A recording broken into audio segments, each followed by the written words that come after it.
About halfway across the bridge when I discovered that I forgot something. Okay. Yeah, halfway across. And it just kind of hit me. I don't want to give too much away because I thought I would open up the phones here in the opening minute, 6 o'clock exactly. MJ Morning Show, MJ Fester. The nationwide hunt is on for new members of the MJ Morning Show. We'll obviously keep you abreast of that as the situation progresses. All right, so here's the deal. I'm halfway across the bridge, and then it dawns on me, holy crap, I forgot blank. Like Match Game 76. Okay. I forgot blank. Things have varying degrees of importance. Yeah. When you forget something. Right. I can think of things that you forget that you'll be just fine without for the next 4 or 5 hours. And I can think of other things where you'd really be screwed if you didn't have it. Oh, listen, the show will go on, but it occurred, and I realized it. I'm like, how the hell did I forget blank? Does anyone listening know what I forgot? Well, I don't think anybody knows. I think there might be some guesses. You know what? I'm going to narrow things down just a little bit. Oh, okay. Yeah. I forgot to blank. Let me know if I'm annoying you with the match game music. See, I'm a weirdo. I really like the match game music. I love the match game music. You can play it all day. All right, so what did I forget to do? All right, 800-990-1047. Let's see if anyone can guess right off the bat. Hey, Andrew, is there any way to tell what kind of moving truck is flipped over. It does not look like a two college brothers moving truck. Yeah, I don't know if you saw this, but yeah, I-4 eastbound at 50th Street. See if you can get a traffic camera to zoom in or something. Yeah, there's a moving truck or a box truck. I heard it described as a moving truck. And it's I-4 eastbound at the 50th Street fork. Yeah, that box truck sure got forked. Yeah, that's where I get off for Restaurant Depot. Yeah. Yeah, right there. When I go get my James Farms or whatever they call it, heavy cream to make my homemade ice cream. Yeah. But you didn't forget your heavy cream this morning. No. Okay, all right, so, good. folks, look at the phones. This is great. So I forgot to. What did I forget? If you have any idea, fire up the phones, 800-990-1047. All the lines are already jammed. Every line is already filled up. But I'm going to go through calls quickly, and I'm going to do this until I get the correct answer, which could be an hour or two. Yes, with no commercials, no interruption. So get comfortable, everybody. Might be a minute. Donna in Tampa, what did I forget to do this morning? Okay, well, at first you said you forgot something, so I assumed it was your cell phone. No, I did forget something, and then I kind of modified it, Donna. You're correct. Go ahead and say what you were going to say. Go ahead. Oh, then I thought, well, maybe you said you forgot to close your garage.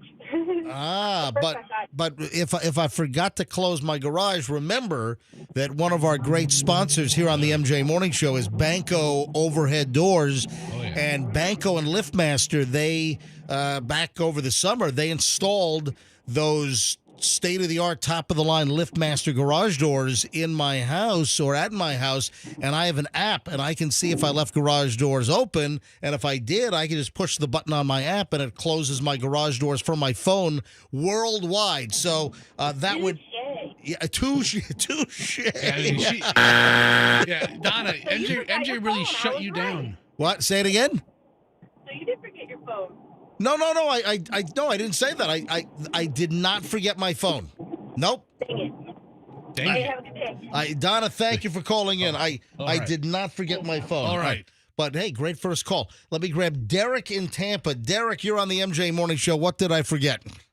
You forgot to pick up your slider buns from Michelle yesterday. Oh, man, you are very attentive to the show, but that is incorrect. In fact, hey, Derek, do you follow me on Instagram? Yeah. Right, because I shot a video from the Publix parking lot at Himes and Gandy Boulevard in South Tampa, that new Publix. I went in. The listener found the Martin's potato roll sliders, which for whatever reason are hard to find. I couldn't find them at two different Publix, couldn't find them at Walmart.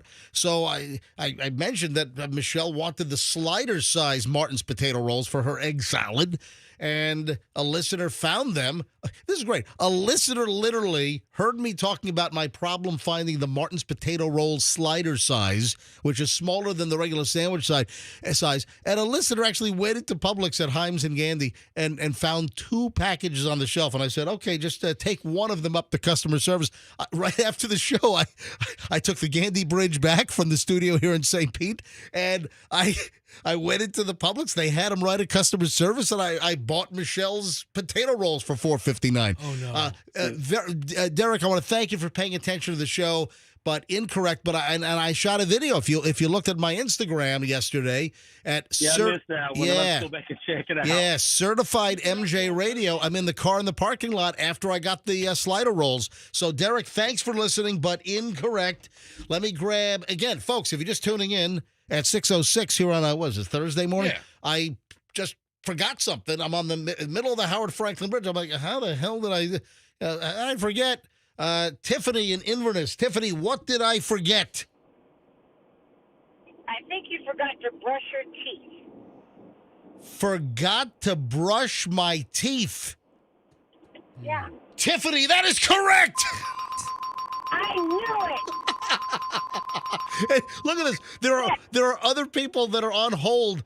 Carmela, don't hang up. Another one just hung up that was going to guess teeth. All right, hold on one sec. Hang on, let me put you on lock in. Let me bring Carmela on, Carmela. Oh, no. Yeah. Hey, Carmela.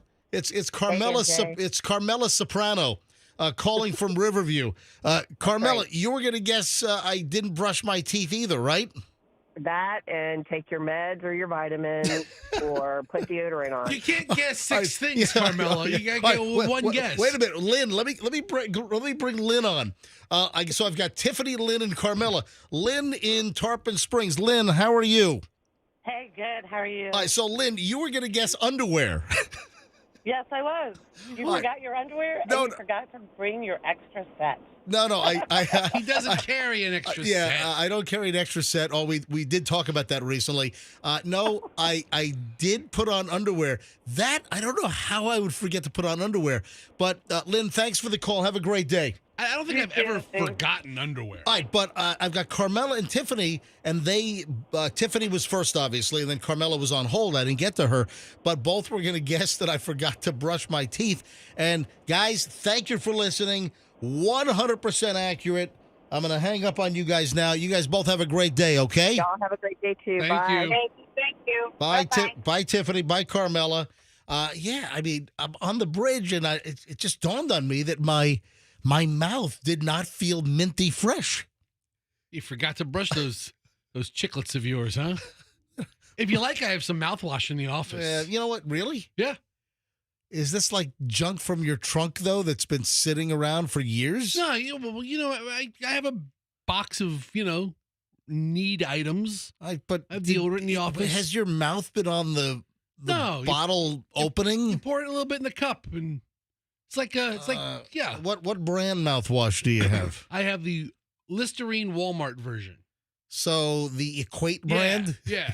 Right? Walmart's Yeah, Equate. Equate, that's right. Equate. Right. It's like, I think it's the blue. Okay. All right. If you want it, I'll get it for you. Let Even me- if I did swig it out of the bottle, it's mouthwash. Doesn't it kill everything? I don't know. We can share Anyway, that. so I don't know how the hell I forgot to brush my teeth this morning. What the hell happened? So, just a breath warning here on the MJ Morning Show. So, I don't know what that means. Am I? Do I have some early onset? Maybe.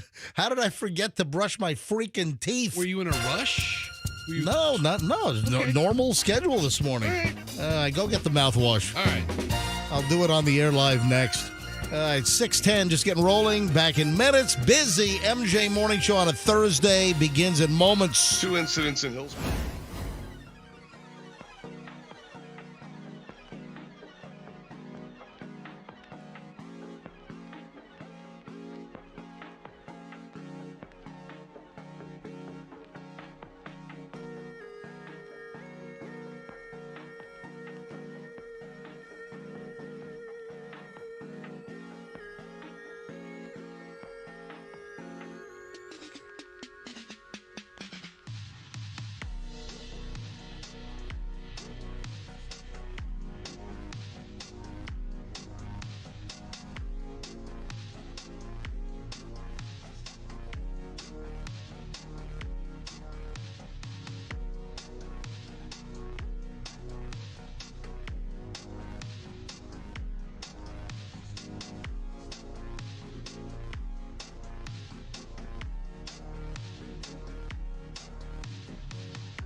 Look at this bottle of mouthwash that Fester just brought in. See how sus it looks. Yeah, as my kids would say. Yeah. Oh, that's sus. I mean, you don't have to use it. I mean, That's sus. I don't care if you think my bottle of Walmart brand Dude, mouthwash is sus. The cap is filthy. Listen. Look at I don't know if you can see this on MJTV, but the cap is.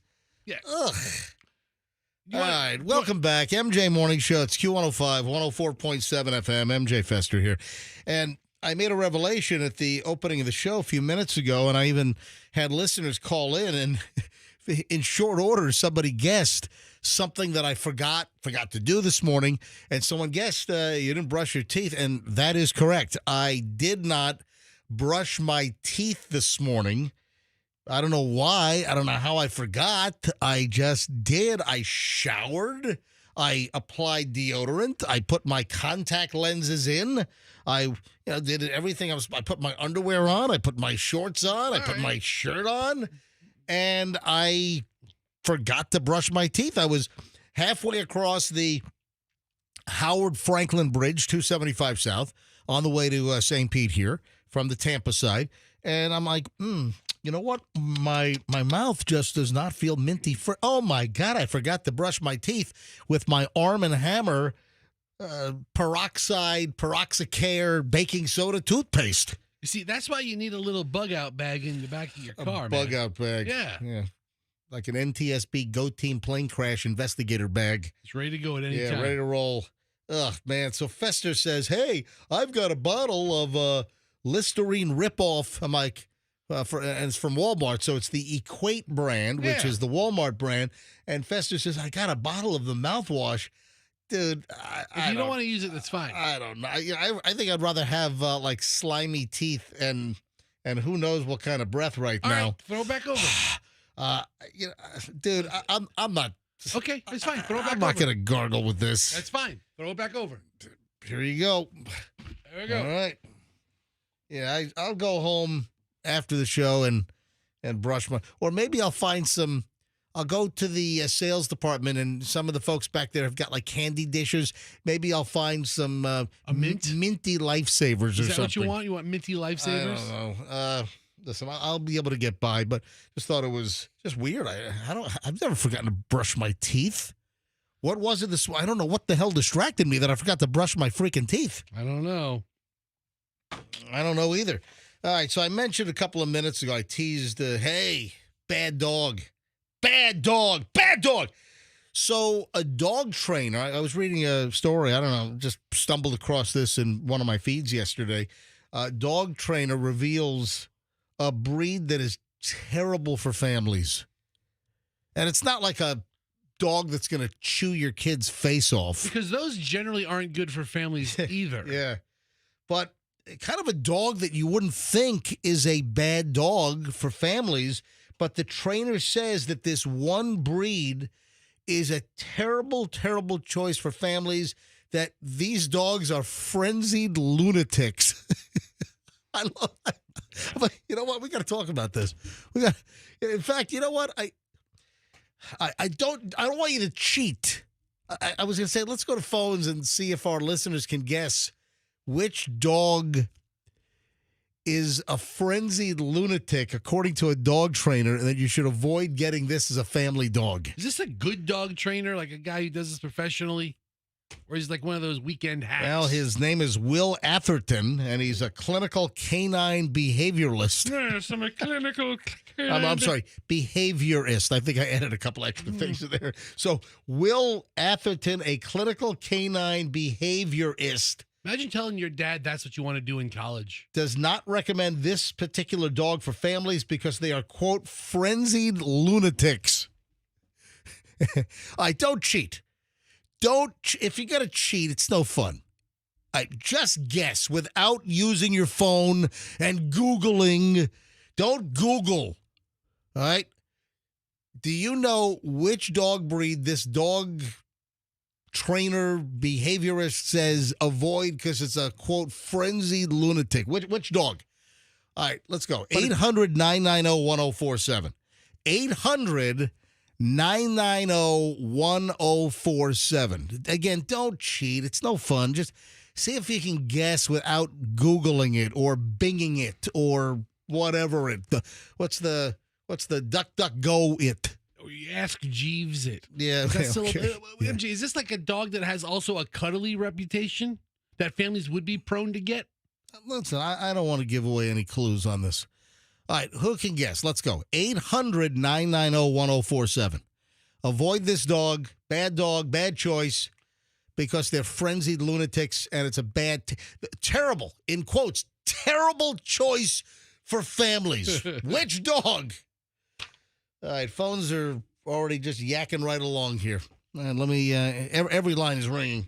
Let me put some on hold for Andrew. Hang on, put him on hold as he's screaming. Hey, Andrew, why are you on line 1 for 8 minutes? This is not a tough screening process. All right, let me grab. All right, you just said you do it then. Yeah, that's a good point. He is right.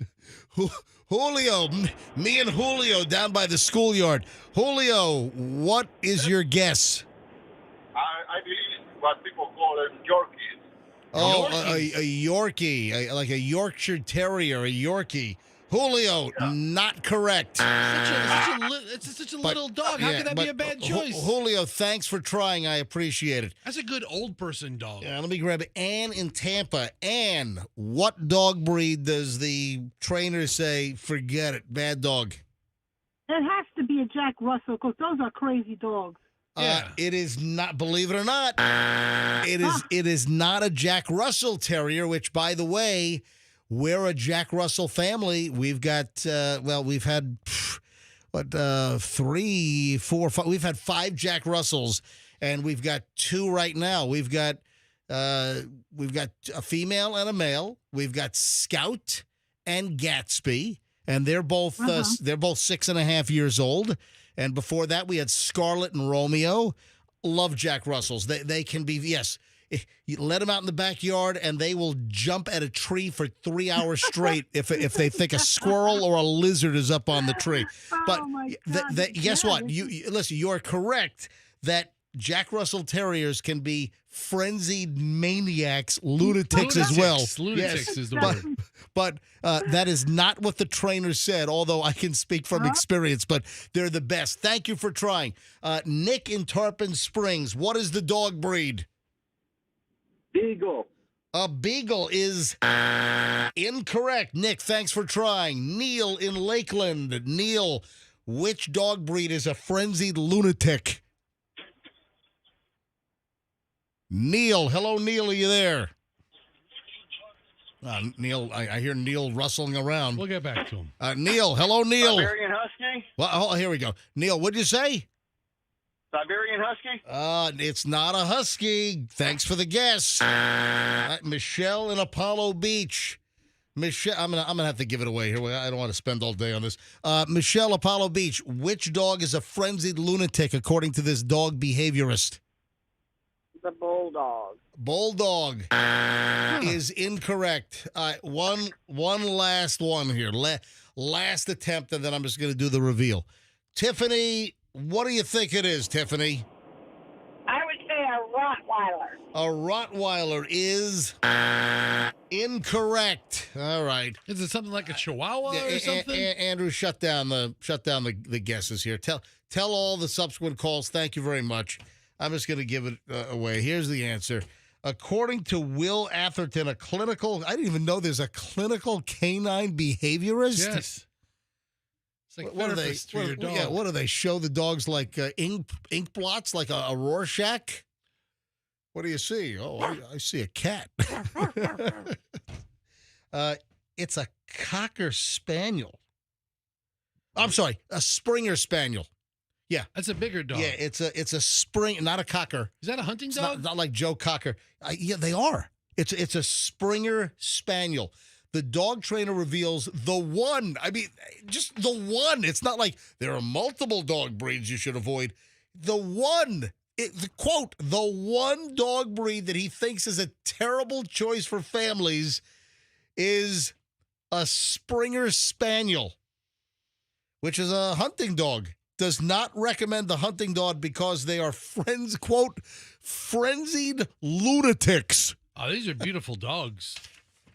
You know, Some people have described me sometimes as a frenzied lunatic. You know, you'd be a Springer Spaniel. I'm the Springer Spaniel of humans? Yes. Is that it? Except you're not this cute. Yeah, for some people, a Springer Spaniel might be a great choice. And for some people, they might be a terrible choice. I think the reality is that for most people, the Springer Spaniel is a terrible choice. Breeds, he said, have a purpose. The Springer Spaniels are not meant to just sit pretty for social media or lounge on the couch. A lot of people get them because they look awesome. These ears are adorable, and they match a Barber jacket, which makes it cool for Instagram. What the hell is a Barber jacket? I don't know. All right, so first thing on Google, are Springer Spaniels good pets? It says yes, they're friendly, gregarious, eager to please. Hold on. So Google says yes, but Will Atherton says no.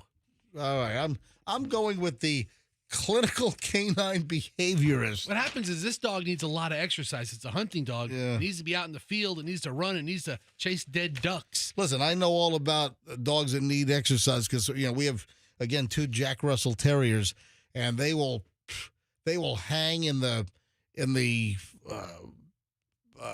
backyard for hours. If they see a lizard, they will stare at that bush and try to find that lizard for an hour and a half. Yeah, but hey, can you tell what kind of moving truck that is? Quickly. oh my God, that's a Martin's potato roll truck. No, it's not. Oh my God, they were going to deliver it to your store, MJ. Yeah. Oh no, all the potato rolls. Yeah, so a couple of issues this morning. Oh, and, the humanity. yeah, Shriner will have traffic in a minute, but I-4 eastbound at 50th Street, right at the fork. Forking accident. Fork. So right at the 50th Street exit, I-4 eastbound, a truck is on its side, and it's a box truck. It looks like a moving truck or something. But I can see it's not 2 college brothers, which is very good news. Yeah. And then you've got another wreck on 75 southbound that's around Big Bend, and that's a giant mess as well. Anyway, Shrine will have traffic in a minute. All right, early morons in the news next. I got a great pile of just total imbetards this morning. So that's coming up next here on the MJ Morning Show. So don't move. Hey, let me tell you about Banco.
Some morons in the news. 6:43 at the MJ Morning Show.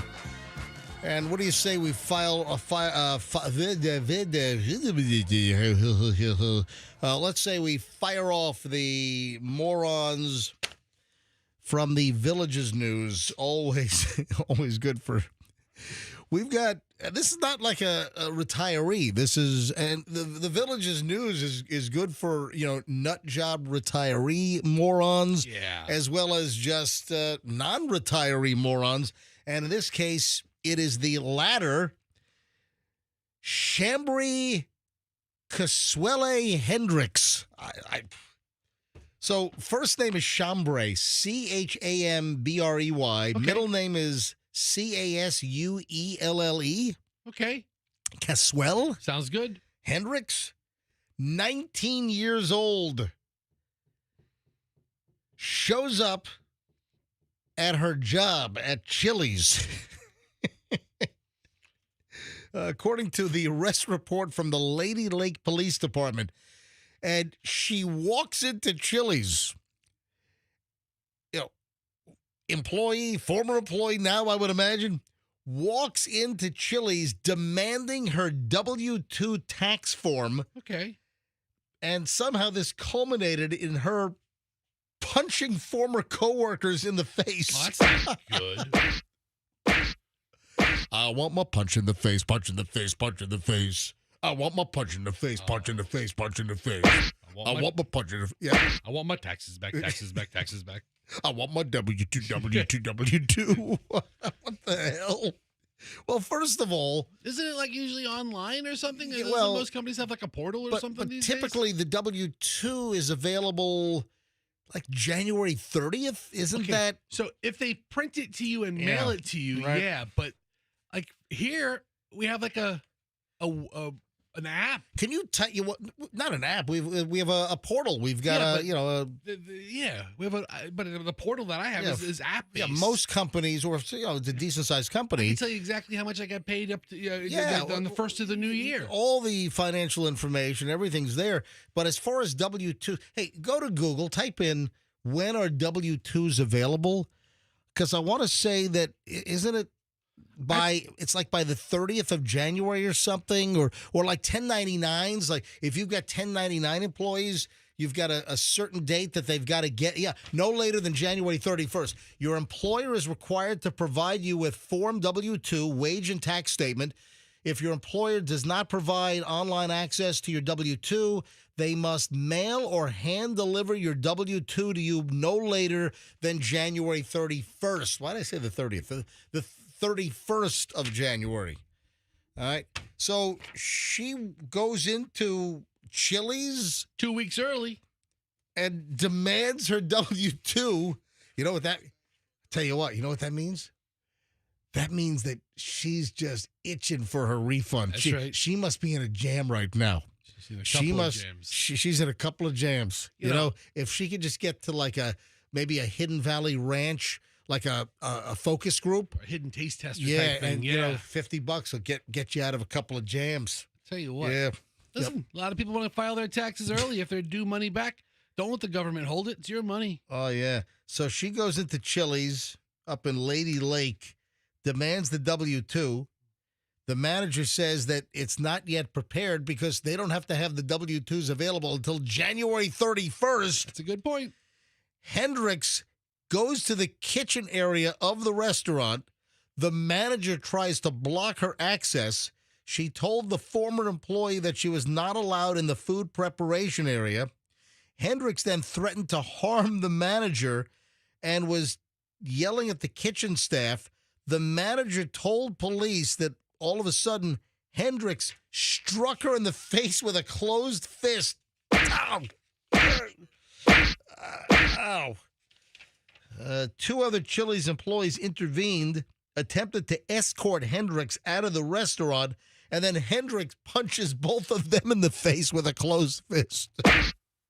She means business. She wants her tax forms. My God. Andrew's dying for me to say something to the effect, hey, all she wanted was a smash in the face burger. That's terrible. Andrew, that's awful. Smash burger, smash in the face burger, either way.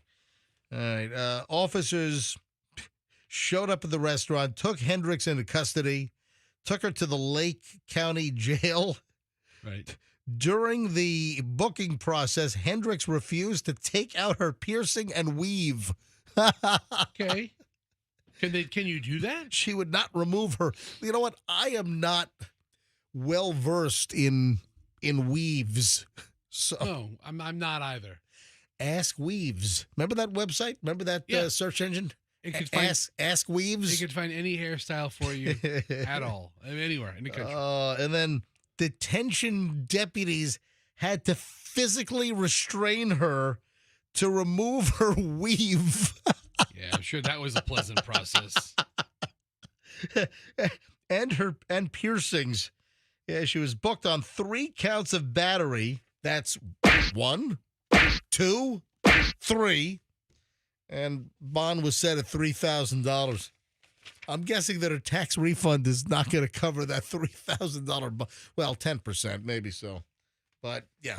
Hello, Chambry. The W-2s do not have to be delivered to you by hand or postmarked by January 31st. All right? If you have just consulted a tax professional, they could have told you that.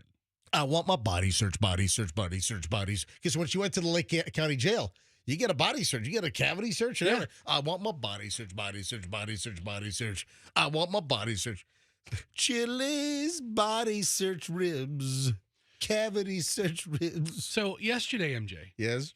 at the RV show. I want to Yeah. talk about that because Fester, I was wondering if you were already at the No. RV Super Show, which opened up yesterday, correct? Started yesterday. Yeah. Started yesterday. Well, hold on. Can you hold on to this thought? Yes. I don't want to get too late But it here. has to do with the villages. Okay, all right, very All good. right, all All right, right. very good. Because this is very interesting. Because I had made a note. I wanted to talk to Fester about the RV Super Show at the fairgrounds. Because, listen, this is a hobby for Fester. What they pay him here to be on the MJ Morning Show, he can't feed the family. It barely covers my chewing tobacco. Yeah, all right. You don't chew tobacco. No, but I'm going to start. Okay, so Fester, his real job is selling RVs. So after the original MJ Morning Show, yeah, this is just a hobby for him. All right, 6:51. I want to hear what Fester has to say about RVs and the villages, and I still have additional morons in the news. I'll probably jam that in next. So don't move. If your carpets.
Almost there. Almost at the 7 o'clock hour. 6:59 MJ Morning Show. So Fester was about to tell us about the RV Super Show. Oh, and then, something's out there. Ooh. Something's spotted in the sky. All right. Yeah, the report's trickling out on this. This is interesting. All right, so we're talking about the Villages again, which is America's friendliest hometown. And we were talking about not a retiree, but a 19-year-old woman that went to her former job at Chili's up in the Villages. Right. And demanded her W-2, and, W-2s are not ready. It's only the, 16th of January. W-2s are not typically ready until January 31st. Yeah, last couple days of the month. Yeah, is the law.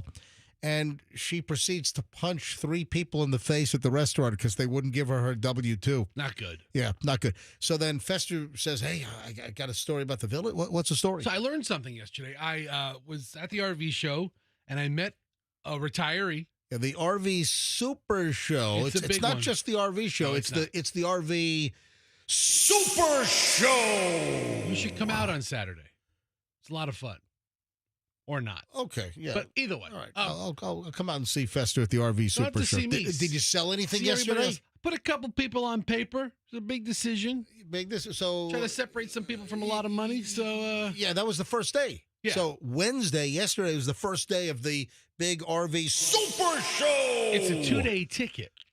So what does that mean? Well, you come Saturday, you come Sunday. You buy one ticket, you come 2 days. Oh. So you can't see it all in one day. Gotcha. Or if you wanna look. Or Wait, hold on. So you've got to pay to go to the Super Show? Yeah. So you got to pay to buy a $500,000 RV? Yes. You got to buy a Hold ticket on. to go to the show. Wait a minute. If you buy an RV, will you guys refund their ticket price? I won't offer it off the bat. Right. However, if it'll seal the deal, Right. I'll probably come up with an extra Here's $12. $180,000 RV. I'll cover your $15. How much is it? How much is a ticket? I think tickets are like $12, and then like parking is like $8 or $10. Right. And that's all run by the parking is run by the fairgrounds. So if someone buys a $250,000 RV, you will refund their parking fee and their entry to the tune of $20. I mean, normally they have to pry it out of my cold dead hand. Right. You want $20? Holy crap! No way. Right. For those that are saying, what are you talking about? Yeah, because Fester has another job and it's selling RVs for general RV. So if you're ever looking for an RV, get a hold of Fester. His personal cell phone is 813-310-8444. Or if somebody wants to meet you over the next couple of days. Don't come out if you want to meet me. I don't want to meet you. No. If they want to meet you to, if they want to come out to meet you to buy an RV. Different story. Yeah, that's what I'm saying. That's what I'm alluding to here. I don't want anybody come up, hey, you were really funny on Thursday's Morons in the News. No, thanks. Save it. All right. Anyway, I meet a lovely woman yesterday from the Villages. She's a retiree. Right. And I said, so where are you from? She goes, I live in the Villages. So the first thing I said, did you? The first thing you said to her was,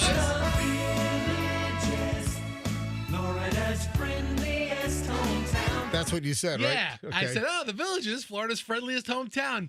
And she looks at me like I'm an idiot. And she says, yeah, that's what they say. Uh-oh. And I'm like, whoa. Uh-oh. And I said, whoa. Oh, is she insinuating that the Villages is not Florida's friendliest hometown? Then I said, well, a friend of mine and I, we follow the local paper. The Villages News. The Villages News. It's prime. And she looks right at me. She goes, that's the best paper. It is. She goes, did you know there's another paper in the Villages?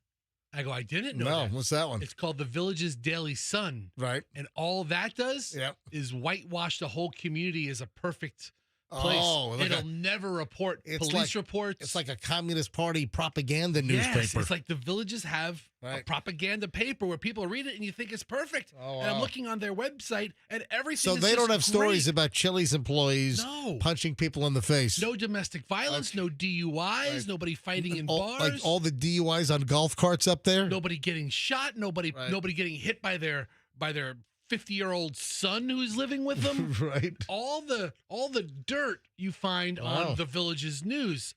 But she goes, that only exists because the Villages has the Daily Sun and it's full of lies and misreporting. I mean, the stories they report are truthful, but they don't report any of the good stuff. Only the charitable stuff or only the stuff that makes the town look good. Fester, what is your goal? How many do they tell you at General RV that your quota, that you really need to sell X number of units during the RV Super Show at the fairgrounds? Wednesday, Thursday, Friday, Saturday, Sunday, the RV Super Show. Like, do they? It's a long show. It's a tough show too. But why is it a tough show? There's a lot of people. You show up and you try to sell some RVs. What's so tough about that? Well, you got the strokers and the jokers. You got to kind of sift through them. Right. But it's not like a quota like you have to sell 3 or you have to sell 12. Nothing like that. Right. But we're just there to help the people.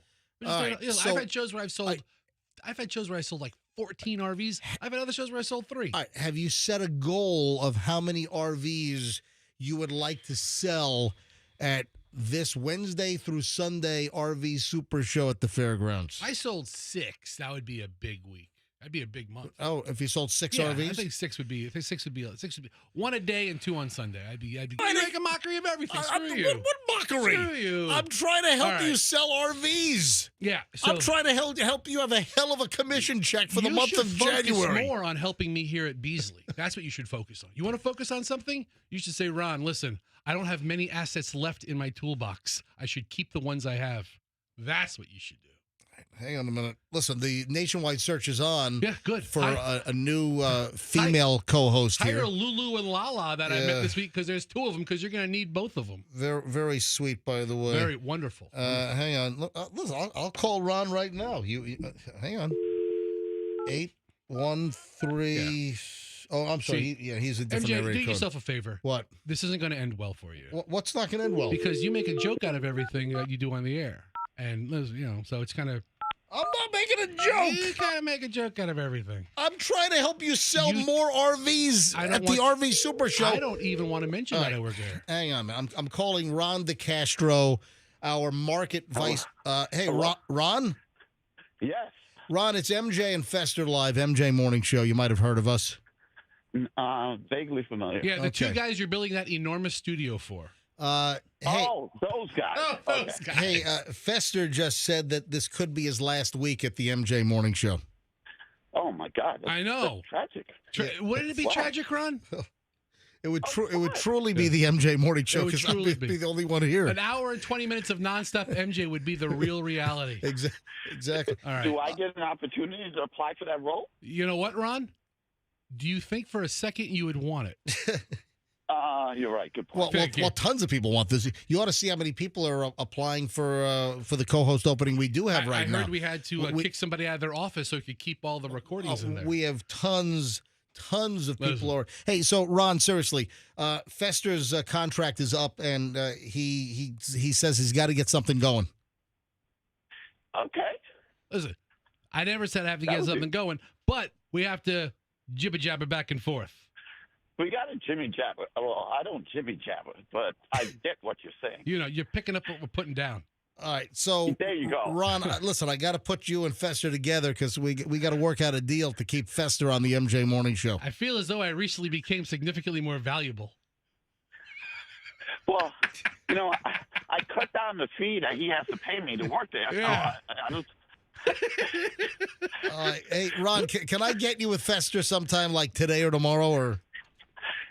Tomorrow would be awesome. Yeah, wouldn't it be great tomorrow? Oh, wait, hold on, maybe Monday. Oh, well, after the RV Super Show, yeah. Right? Ron, you should come out. You should come out to the RV Super Show. Ron, are you looking for an RV by any chance? You'd love it, Ron. No. I'm a stationary type of guy. All right. How's your credit? All right, it's Ron. pretty good. Ron, listen. Yeah, what's your Ron? What's your credit score? Ron, what's 790? I think. Well, hold on. 790. That's strong credit. Hey, if your credit is a 790, that's a good number. That's top tier stuff right there. Okay. What could you put him into with a 790? Listen, it's 790. Write down payment. I can put you in almost anything. Yeah, really. That 790 is a good number. Ron, listen. I'll give you a down payment. You just don't trust me. I feel a little sir, it's not like you're buying a Kia, sir. You just can't put no cash down. Listen, bottom line is Fester said that he's got to put a deal together with you soon, or else he's going to be exiting.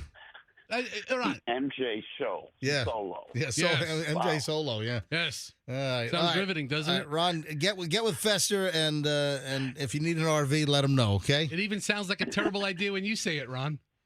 All right. Bye, Ron. Okay, bye. All right. But anyway, back to the Villages. Ron DeCastro is our vice president and market manager here at the Beasley Media Group, Tampa Bay. There's 2 papers, one with all of the smut and one that's just like the propaganda piece. Gotcha. So you don't want me to tell listeners to go buy an RV from you? No. Why the hell not? I've sold very few RVs to listeners of the morning show. And this is different pace, different work. All right. I keep things separate. By any chance, if you want an RV, yeah, and you can get a great deal with Fester at the RV Super Show this weekend, in effect right now, just call Fester's cell phone, or text him. Yeah. 813-310-8444. I had one guy come to me, he came in, he goes, hey, I listen to the morning show. I'm like, great. He's like, hey, we want to buy an RV. I'm like, great. So we spent a little time. He's like, I want to buy it in 8 years. I'm like, get the hell out of here. Get out of here. I want to buy it in 8 years. You son of a bitch. Get out of here. I told him, stop listening to the show. Oh. Yeah, it's out there. What was the catchphrase with the X-Files? It's out. They're out there. They're It's out there. It's out there. With I vaguely remember the X-Files. what do you make out of this? Well, this is the best music I can come up with. That's it. All right. A flight crew says they were flying an empty jet over the Bahamas. Is it The Truth is still out there? Oh, no, the truth is out there. That's right. The truth is out there? Yeah, that was the thing. This kind of stuff intrigues me, kind of creeps me out a little bit. But usually there's a legitimate explanation. A flight crew said it with a crew. He flies and he can fly anything. Boeings, Airbuses, McDonnell Douglases. He can fly anything, this guy. Awesome. And he's Captain Bob, and his Instagram page is great. Anyway, so I don't know whether this was a ferry flight moving so I guess it was in this case it was some kind of private air service. So the crew says they were flying this empty plane over the Bahamas on December 23rd, and they saw a spherical glowing object darting through the sky. Yeah, according to NBC6 in Miami, Cassandra Martin, a flight attendant for the private air service, I guess it's called Sunjet, said she was mid-flight when she heard air traffic control notify them of a foreign object before asking them to identify it. Wait a minute. So air traffic control says, we got something on the scope here. It's some kind of foreign object. We don't know what it is. So they're asking the flight crew up at altitude to identify it? Wow.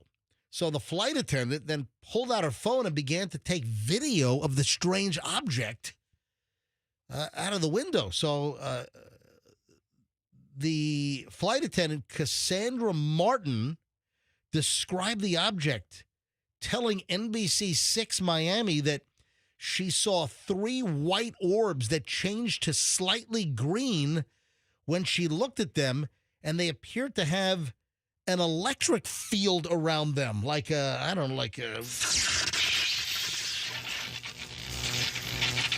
Man. Wow. She told Channel 6 Miami the object was positioned above them and remained hovering in the sky for about 45 minutes?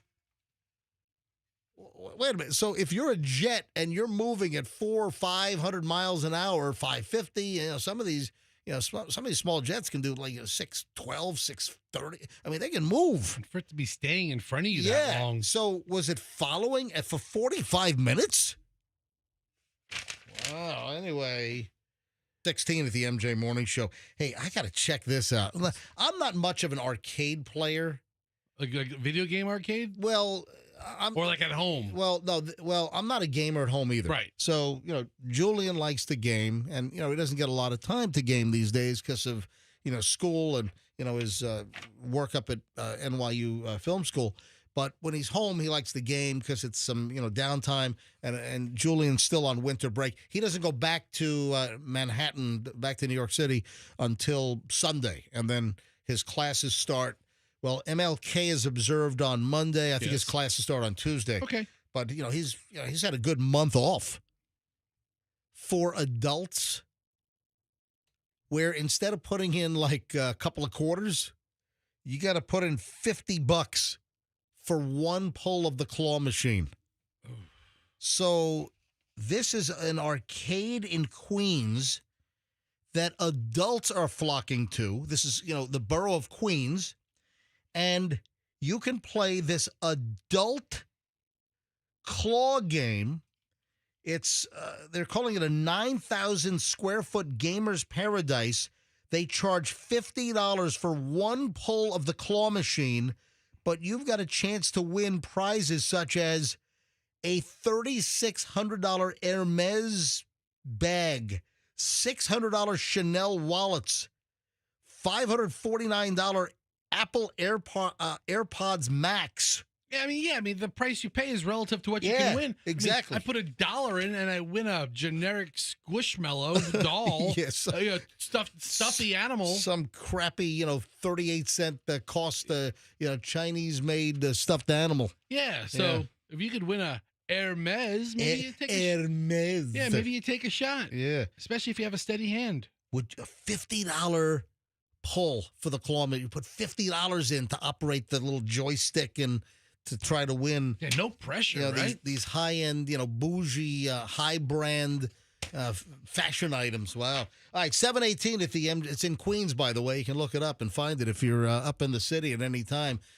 Just take the train over and drop $50 in and try to win some expensive Hermes fancy schmancy purse. All right, 718 at the MJ Morning Show. We start an hour and 20 minutes plus of nonstop MJ next. There is an encounter with an Uber passenger and the driver that you've got to hear. It is unbelievable. There is another encounter between a guy at a drive-through restaurant, a fast food joint, and police that you got to hear. Those are just two of the things that are coming up, and we have a lot to cover because we do an hour and 20 minutes of nonstop MJ. No music, no commercials, just nonstop content rolls in minutes here on the MJ Morning Show on Q105.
Hey, son, life is simple.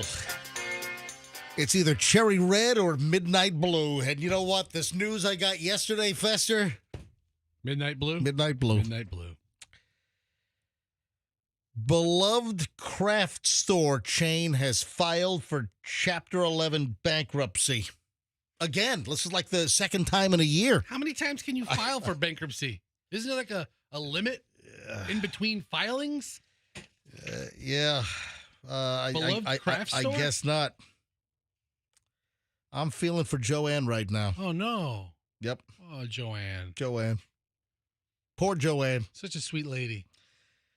Joann's going to be out on her butt, living in a van down by the river. Joann Fabrics. Did you see this? I don't follow Joann Fabric I'm news. a big sewer. I didn't know you were such a crafter. I'm a big knitter. Yeah. I'm a big dressmaker, like James Gum. Are you a size 15? You have just reams and reams of fabric in the garage? Are you about a size 14? Was it a 4? What size was the dress? I don't know. Yeah, Joann Fabrics. Holy crap, man. Midnight blue, baby. All right, so yeah, Joann Fabrics.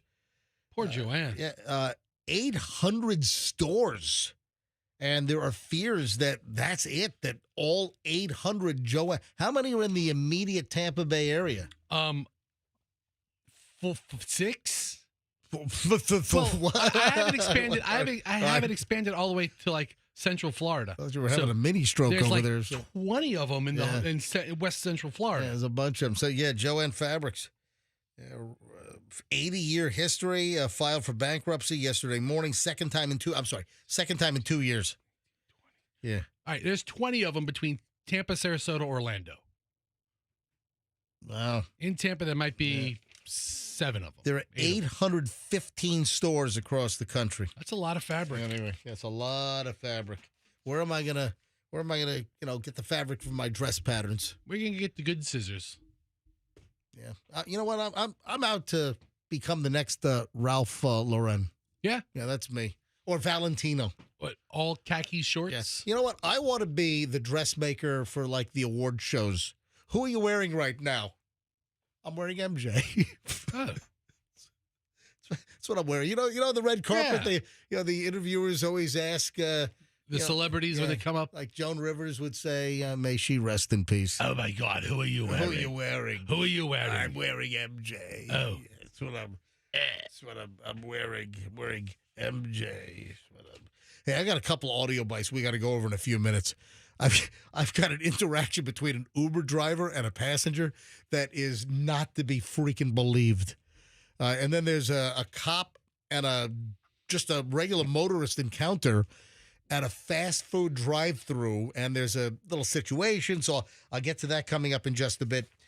Did you hear about the donkey that had to be rustled on I-75? Is a donkey walking on the interstate? Did he break free from a farm or something? Well, these are very, very good questions that you happen to be asking, as a matter of fact. So this is yesterday. FHP troopers, as well as road rangers, this is yesterday morning, there was a donkey spotted along I-75. I mean, if there's a hole in the fence, I could see the donkey getting out. This is near Overpass Road in Pasco. They couldn't come up with a better name for... All right. Well, name this road. We got an overpass, so we'll call it... Overpass Road. Overpass Road. So troopers and road rangers, they were called to I-75 North near Overpass Road in Pasco, 9:30 yesterday morning. A donkey was walking along the shoulder of the interstate.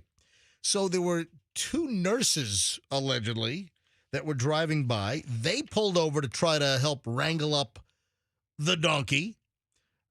So the highway patrol and the rangers, the road rangers, they show up. Do you know what the trooper said to the donkey? What? You donkey! You donkey! The donkey said yes. You donkey! Actually, Gordon Ramsay showed up.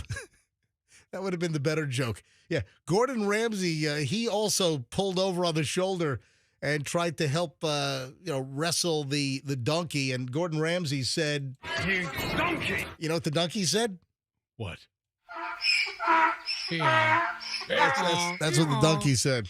Yeah, so they were able to capture the donkey. Good. If that donkey would have stepped into traffic, it would have been awful. Yeah, according to the FHP, after a little donkey whispering and wrangling, the donkey was successfully detained and returned unharmed to a nearby pasture. He broke out. You got to fix your fence, farmer. Yeah, it's a big press release from the Florida Highway Patrol yesterday. Yeah. Oh, wait a second. Julian just sent me something. One of Skylar's... Skylar is Julian's girlfriend. Ooh, yeah. Skylar. One of... you know what? Let me just call Julian up instead of... He just sent me a long text. Does one of Skylar's friends breed donkeys? No. This has to do with Joann's Fabrics. Oh, okay. Yeah. Hang on. Something to do. I'll just have Julian tell me the story instead of me reading his text. Yeah, hello? All right, so what's the deal with your girlfriend and what? No, so we met up with one of her friends, and she goes to fashion school. Because last week, Julian was in Texas. Did we talk about this? Because he went to Buc-ee's. Yeah. Yeah, he visited his lady friend's folks. Yeah, so Julian flew into Houston last week, spent a week with his girlfriend and the family, and they were driving around Houston area. All right, so what's the story? So we went to lunch with one of her best friends, and she goes to fashion school. Okay. And so basically, during one of their sewing classes, and we're talking not crappy machines, these are actually the floor mounted industry standard machines. Like a Juki? What it may be, I don't even know what that is. I think I've seen industrial sewing machines that have the label JUKI. Anyway, go ahead. And so apparently somebody in the class got the full needle foot straight through their thumbnail. What? Or their fingernail. The whole needle? The whole what is that, a bobbin or something? The needle thing? Yeah, it went straight through, and they had to call EMS and 911. All right, so what does this have to do with Joann Fabrics filing for bankruptcy? Yeah. Oh, I don't know. It's just fabrics and like because she was like, oh yeah, and like they're closing all like the Joann Fabrics and they're hard to find. And so I was just thinking about that story. Oh, okay. All right. So how was the friend? So, I don't know, but the teacher like almost passed out apparently. Oh my God. I mean, sure, you have blood gushing out of a thumb. You're just some sewing teacher. You don't want to. You're just some fashion design person. What fashion school does your girlfriend's friend go to? I want to say it was Texas A&M, but I can't remember. Oh, so it's not like FIT in New York. No, it's No. Okay. It's all been right. a lot of But I time. can't but don't quote me on that. All right. Yeah. Texas A&M Fashion School spends a lot of time working on, chaps, Yeah. Saddles. spurs, hats, Yeah. ropes. I like some assless chaps. What do you think? I knew you do. Yeah, I know you do. Yeah. I think they're all assless, aren't they? You know what? I want a Village People Leatherman get up. It's a good Maybe she look. can make that for me. All right, Julian, thank you. Just have to take some Yeah. measurements. All right. Bye. A little bit of a stretch. Hey, you're in a parking lot. Let me just pose so you're in a shopping center parking lot. And there is a car parked. The trunk is wide open. And loaded up in the trunk are boxes of Milwaukee brand power tools. Oh, wow. What do you do? What comes to mind? All right, parking lot, car parked, trunk is wide open. Inside the trunk, just boxes of new Milwaukee power tools. I mean, this is. What do you think's going on here? What, do you close the trunk and walk away like nothing happened? What's going on here? Let's talk this out. Or you load up as much as you can and take off with as many tools as you can in a hurry. Dude, no. Well, those are the two options. You either close the No, trunk. there's another option. Well, you light the car on fire. No. What? What? Bad boys, You call the police? What you gonna do when they come for you? No, in this particular scenario, and this is a real story, a woman was discussing this in a Reddit thread, and all of the Reddit, the posters, those responding, are saying it was a cop bait car, that the police were setting up a bait car to try to capture folks that would try to steal the power tools out of the trunk. Yeah, there's even video of this. Cops ain't got anything better to do than set people up. All right, so there was a Kia Sorento. It sounds like entrapment to me. So the trunk, or a Sorento is an SUV, so it would be sort of the tailgate. So the tailgate, it's described as a trunk, but when they say Sorento, so the tailgate's open and the whole back of this Kia SUV is loaded with Milwaukee power tools. They called it a treasure trove of Milwaukee power tools. And this woman posted this video online. It then became a Reddit thread. And the shooter of the video is heard saying, so we're just driving by and this whole car is wide open with all this stuff. And you see all the Milwaukee power tools in the back. And then folks were, so the person closes the trunk. And it was apparently a brand new Kia Sorento. It even had temporary, new car deal, the plates on there, the temporary tags. All right, everything about this is pretty suspicious. Brand new car, temp tags loaded with thousands of dollars of the same brand. Milwaukee power tools. Power equipment. So I'm just pointing this out, that police sometimes do sting operations, with bait cars to see if someone's going to, take the bait. So we don't know the ultimate outcome of this story, but I just thought it was interesting. We don't even know if it was a bait car. That was just what a Reddit person suggested. You ready for the creepo story of the day? Sure. Guy used a GPS tracker to run into women. So I guess he would spot, women that he liked, would put a GPS tracker on their car and then knew always where they were. Oof. And you see him at the coffee shop, you see him at the supermarket. In my single days, and of course I don't do this. I don't look at any attractive women anymore, other than my wife. Oh, stop it. You're married. You're not blind. By the way, Michelle's favorite line is, get a good look. Yeah. Yeah. Have you ever gotten that one? Yeah. I've gotten the head cocked look after I turn my head back around. Did you ever get the quote, "You get a good look"? I've gotten it before. I mean, come on, we're guys. Just because I see an attractive woman and I cop a look doesn't mean I'm out to cop a feel. Doesn't mean I'm not gonna doesn't mean I'm out to cheat on my wife. We're married, not blind. That's it. Anyway, all right. So this is a Florida story. So this guy apparently had some kind of relationship with a woman.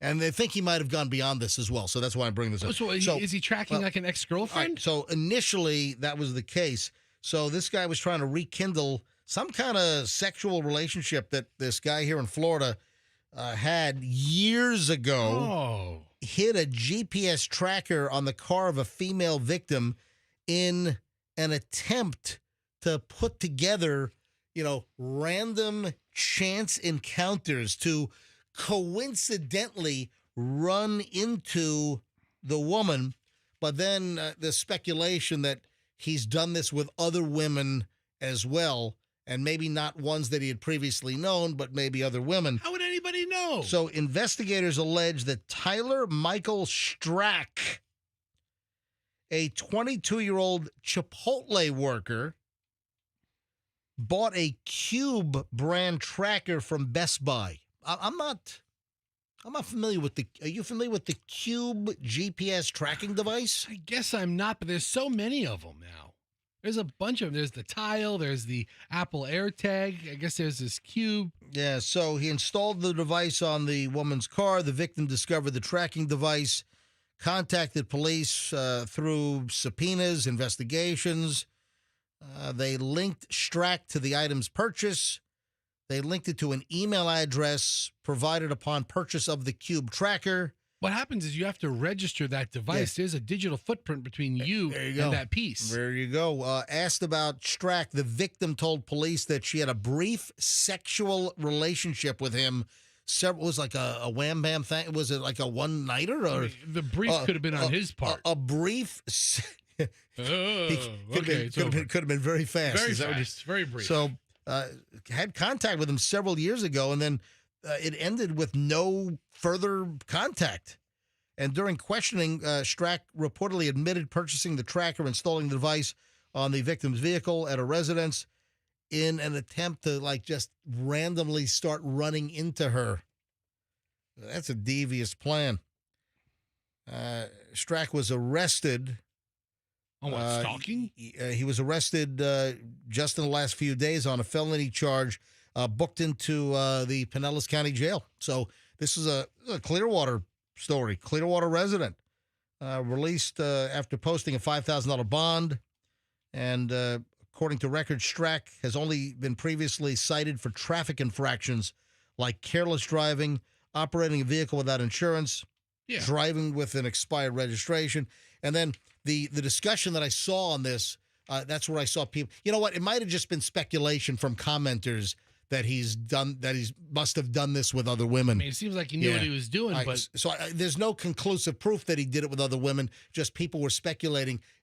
I know how many other women did he GPS track? Yeah. Okay, that's just the internet doing what it does. Yeah, that's true. That's true. But interesting story. 22-year-old. This guy's a 22-year-old here in Clearwater. I mean, I think I've been to the Chipotle in Clearwater. He might have made my bowl. I got to believe that there's more than one Chipotle in Clearwater. I was on the one closer to US 19. I wonder if that's the one. I don't know. I'm sorry. I don't have all the Chipotles in the Tampa Bay area mapped out. What do you have you have a wall map with pins? Yes. Different colored pins. Different colored pins. What color is the Arby's pin? Brown. McDonald's is red. All right. Burger King's yellow. Yeah. Right. Checkers is blue. That's Sonic enough. is green. That's enough. That's enough. So anyway, that's a devious little plan there. A little devious. Oh, this is crazy. This is nuts. This is another local DUI story that is outrageous. This dude was busted in Polk County for DUI, had a blood alcohol level, and this is insane. He had a blood alcohol of 0.523. Wow. That is 6. Listen, 0.5? A 0.523. So if you do the math here, so hang on a minute. If you do the math here, what is that, like 6+ times? That is insane. So he had a 0.08. 0.08 times is 6 would be times 0.448. Is a 48. Right. So hang on. 0.08 times we're not good at math. Is times that 6.5. That's 6.5 times.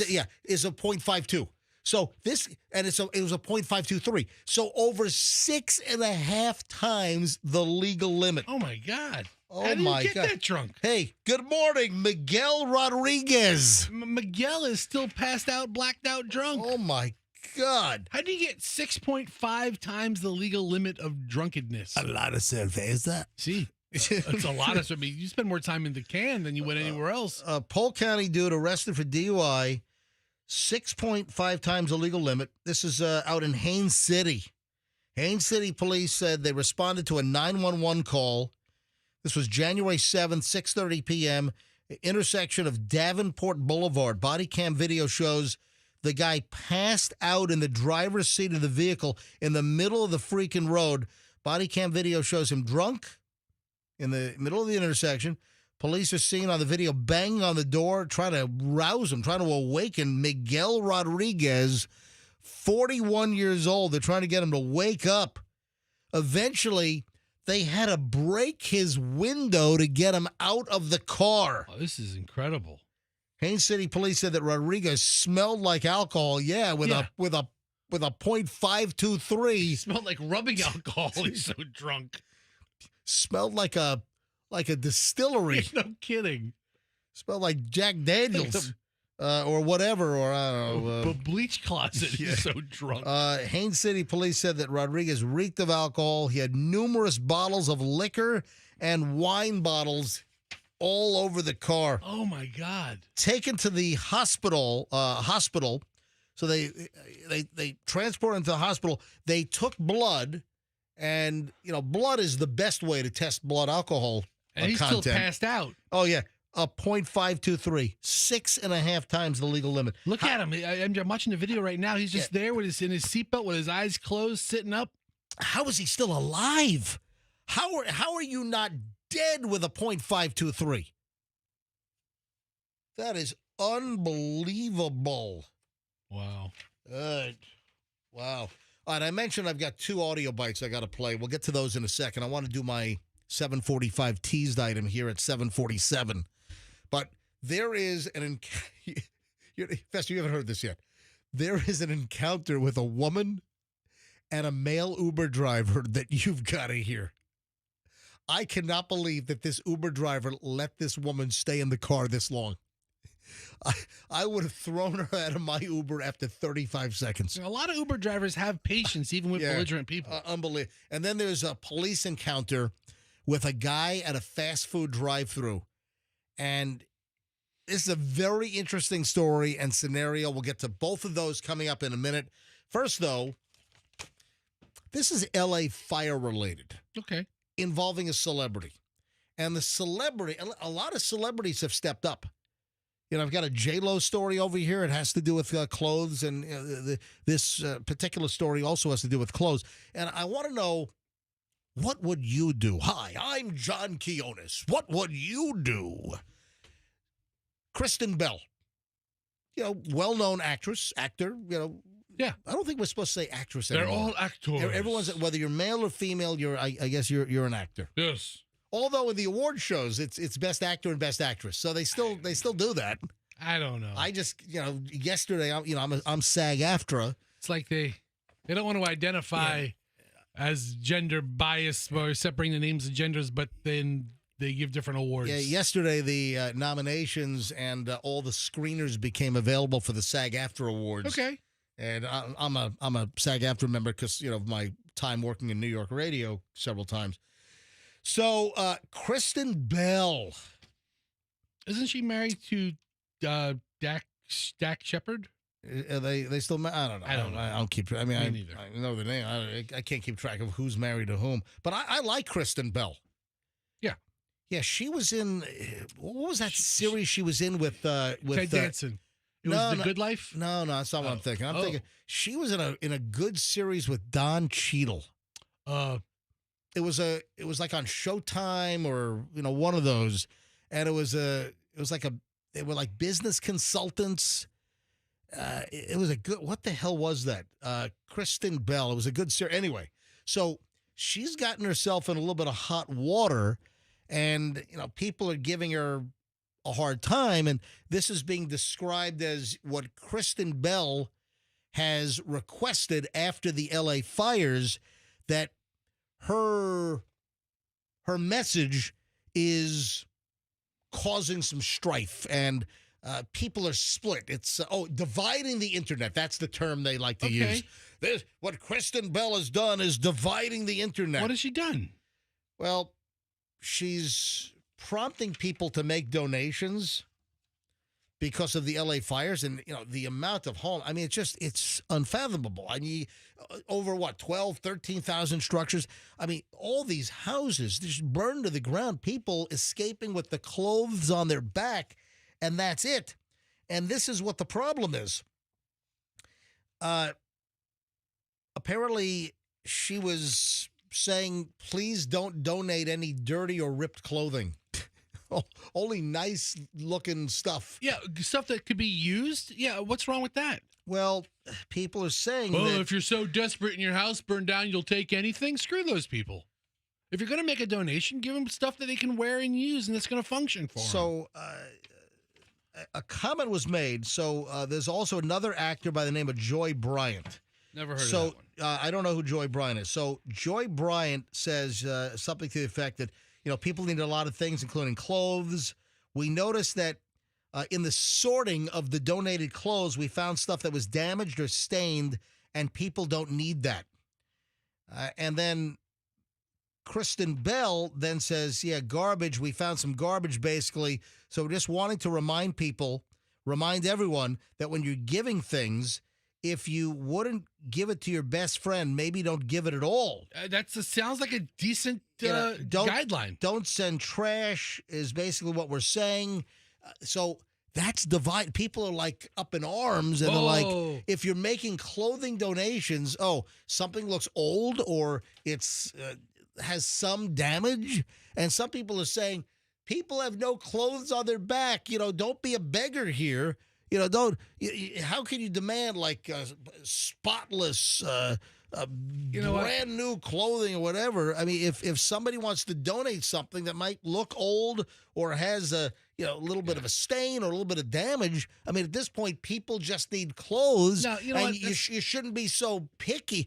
So where are you on this? I completely agree with Kristen Bell. I mean, think about the emotional side of the other person. Everything's burned down, and here's a beat-up holy T-shirt with pizza stains on it from some guy in the valley. I mean, ragu spaghetti sauce stains. Think about the person who's receiving this. I mean, if you're giving a donation to help somebody, then give a donation to help somebody with the intention of giving them something they can use. Well, here's my old underwear. All right, so you don't agree with beggars shouldn't be choosers? Well, even with hurricane donations, we get donations of send money. If you want to send anything, send money. That's what you send. All this other stuff takes up space. It requires a lot of different work. No, but if you can actually, I disagree with that. If you're in a situation like with the LA fires where you've got 10,000, 12,000, 13,000 homes and everyone's been burned out and people escape with literally the clothes on their back, giving money, that's certainly a good thing. But if you can donate items and resources that people need immediately, it would expedite getting people clothes and not donating money and then having to buy clothes with that and then distribute it. If you just have piles of clothes where people can go to distribution sites and grab a bunch of shirts or some underwear, some pants. Here. All right. I mean, but don't give crap stuff. Don't give stuff you wouldn't give a friend. That's a pretty good guideline. Hold on. Phones are rolling. I didn't even ask for phone calls on this. But if you want to weigh in, 800-990-1047. You know the deal. Whenever we're talking about something, whenever we mention, even if I don't say, hey, call in, if you want to add to the conversation, you're always welcome. 800-990-1047, like Kat is in Valrico. Hey, Kat, you're on the MJ Morning Show. Hi. Good morning, MJ. Hey. I just wanted to say that I agree with Kristen Bell 100% because Goodwill and all these thrift shops will not even accept clothes that are torn and stained. Even though these people are desperate for things, people have good stuff that they can donate, and nobody wants trash. All right, so you're saying that Fester, with all of his poop-stained underwear, that Goodwill wouldn't take it? Exactly. Goodwill sorts through everything, and they have bundles of rags. Yes, they do. Clothes that are meant to turn. So does other thrift shops that take donations. They sort through that stuff. Yeah. You've never gone. Have you ever gone to a thrift shop? Yeah, of course I have. Have you ever looked through the clothes at a thrift shop? Yes, because because Julian loves like vintage T-shirts. So if after going the show, to a thrift shop and finding some old cool T-shirt. After the show, we go to the big Goodwill here on Gandy Boulevard, you and I, and we look through the clothes. You're not going to find anything that's dirty or has holes in it. You know what? Maybe we'll do that after the show, and for the rest of the week, tomorrow's Friday. All right, so next week. Next week, I'll wear all thrift show clothing on MJTV. Monday, Tuesday, Wednesday, Thursday, Friday.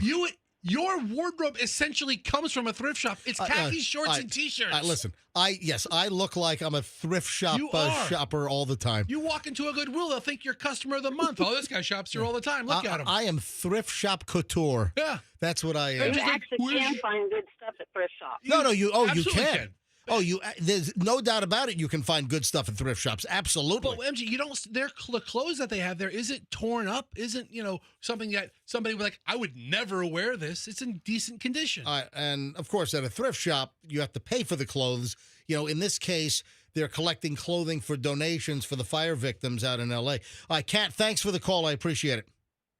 You have a good day. You too. All right, phones blew up on this. Jeremy is in Lutz. Jeremy, MJ Morning Show, you're up. Hi. Hey, good morning. Yes. Love you guys' show. Thanks. I wanted to say something. Kristen Bell and all of those people in Hollywood, I feel the same about this as I do about them weighing in on politics. They're out of touch. Her net worth is $60 million. Who cares what she thinks? Hold on, is that accurate? Is that true? Did you look that up? Yes. What does that have to do with anything? I mean, Jeremy, common sense is common sense. No, her perspective does not represent. She's not in touch with the real person. The real person who lost everything might look at a T-shirt with a little stain on the sleeve or something, and they're going to be like, "Hey, thank you." I think most people would appreciate it, and I think it's terrible that people are donating their stuff. She's there sorting the clothes, Jeremy. She's volunteering, and she's talking from a first-hand perspective. All right. Well, okay, Jeremy. I agree with Jeremy that if you need clothing, if you have a little stain or a little tear, at least you have a shirt to wear. But that's not what they're saying. They're saying they're getting trash. Well, they're getting things that have a bunch of holes or a bunch of stains in it. And think about the person receiving it. The language was they're getting some damaged and stained clothing, and people don't want that. Okay. All right. Anyway, hey, Jeremy, thanks for the call. I appreciate it. Don is in Clearwater. Don, hi. You're on the MJ Morning Show. Hey, what up, Cut Up? I love it. What's up, Don? I'm part of a homeless ministry in our local area. Yep. And we collect donations throughout the year to hand out. And we ask people if they're going to donate clothes, do not donate anything that's torn or stained or smells. Okay. Because people have a level of respect also. Just because they're out of everything doesn't mean they can't have something decent to wear. Yeah, listen, there's a dignity of the victim here. That's a good point. Don, that's a good point. So that's why we do it. What's the name of the operation you're with? It is Outreach of America. Outreach of America. Don, thank you for listening. Thanks for calling in. All right, have a good day, guys. All right. Again, phones blew up. Andrew, I'm just going to finish with Rachel, Lori, Canal, and Aaron, all right? And then turn everyone else away because I got to do other things here. But phones blew up. Rachel, St. Pete. Hey, Rachel. Hey, good morning. Hi. So I lost everything in Helene. I mean, we left with a suitcase, and that was it. It's to have immediate things donated that you need right away, yes, but to lose your entire home is such a dehumanizing feeling that when you get stuff that's given to you that's dirty or just nasty, you feel even worse. Yeah, absolutely. So I highly agree with, donating like toiletries and stuff, but for the most part, like gift cards, because people want to wear what's going to make them feel good, or it just you want to feel human again. You want to feel. Where was your home located? St. Pete Beach. And you had what, like 4 feet of water inside? 4.5. Wow. Everything gone. Have you guys recovered, or you're still trying to get on your feet? We have a rental. We rented a home. I have a 6.5-year-old special needs daughter. So we had a lot of help financially from friends far and wide. What about insurance? Did you guys have any kind of flood insurance? So we were renters. Yeah. Renting does not include flood unless you specify it, and FEMA gave us next to nothing. So, what would you say? What do you think your total loss was? How much in your contents? I mean, you got to think your entire home. So your bedrooms, TVs, appliances, computers, clothing, and all your memories and personal belongings that can't be replaced. There's really no physical price. But I'll tell you, to get back on our feet, it took us about $12,000. About what?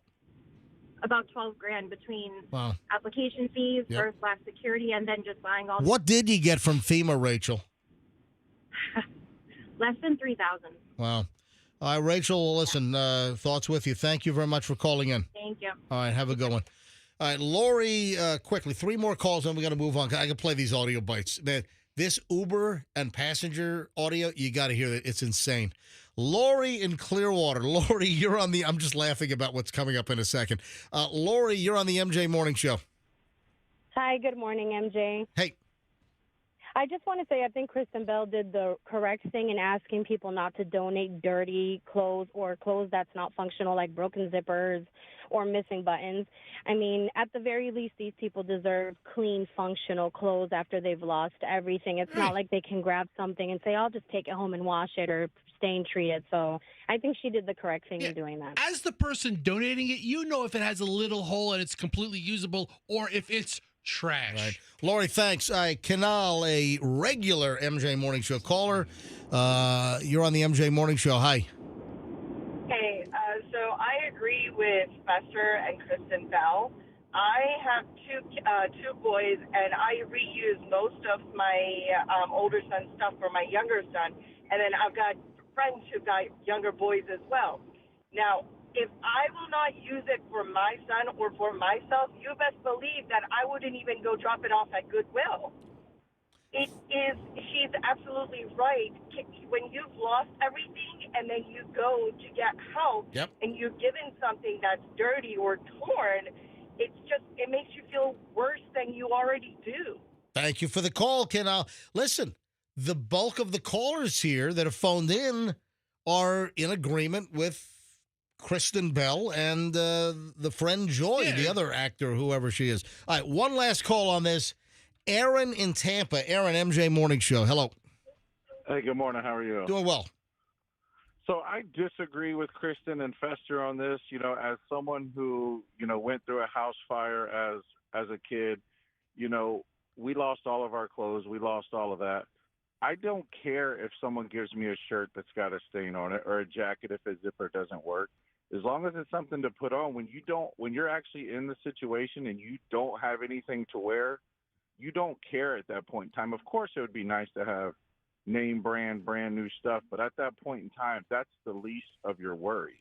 And, going back to Goodwill and these places who don't accept it, they don't accept it because they sell it. They don't just, they might give away some of the stuff, but they put a lot of that donated stuff in their stores to sell. Can you draw a line between a zipper that doesn't work and an item that's trash or really soiled or or stinky? I mean, I understand what you're saying, but there's, I don't know, man. It's a little bit of a different time where you think about the victim, think about the person you're donating it to.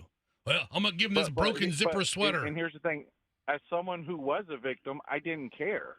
The world has changed so much. There's a lot of entitlement these days. All right. And people think, just because you're donating it, it's got to be tip-top shape. It's got to be, Nobody's saying brand name that. stuff. Jesus. That's not the case, though. Aaron, nobody's saying that. We're saying don't donate trash, and you're like, no, give him the trash. Especially don't hit the guy. Listen, you, Aaron, and Jeremy should hang out more. MJ, Aaron, and Jeremy in the morning. Here's the thing: you don't know what's actually being donated, nor do I. What's trash to them may be like great for someone else.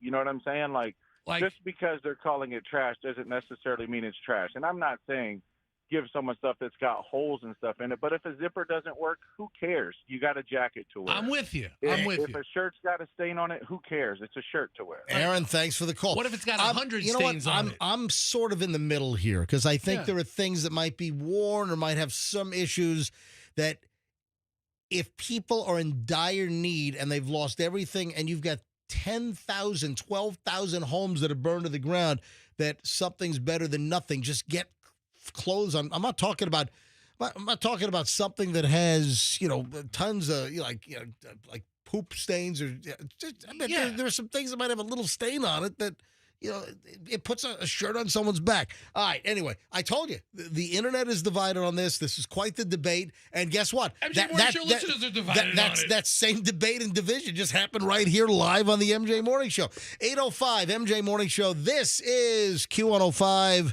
104.7 FM. Spread the word. There's no better pound for pound morning show entertainment in the area than the MJ Morning Show here on Q105, 104.7 FM. All right.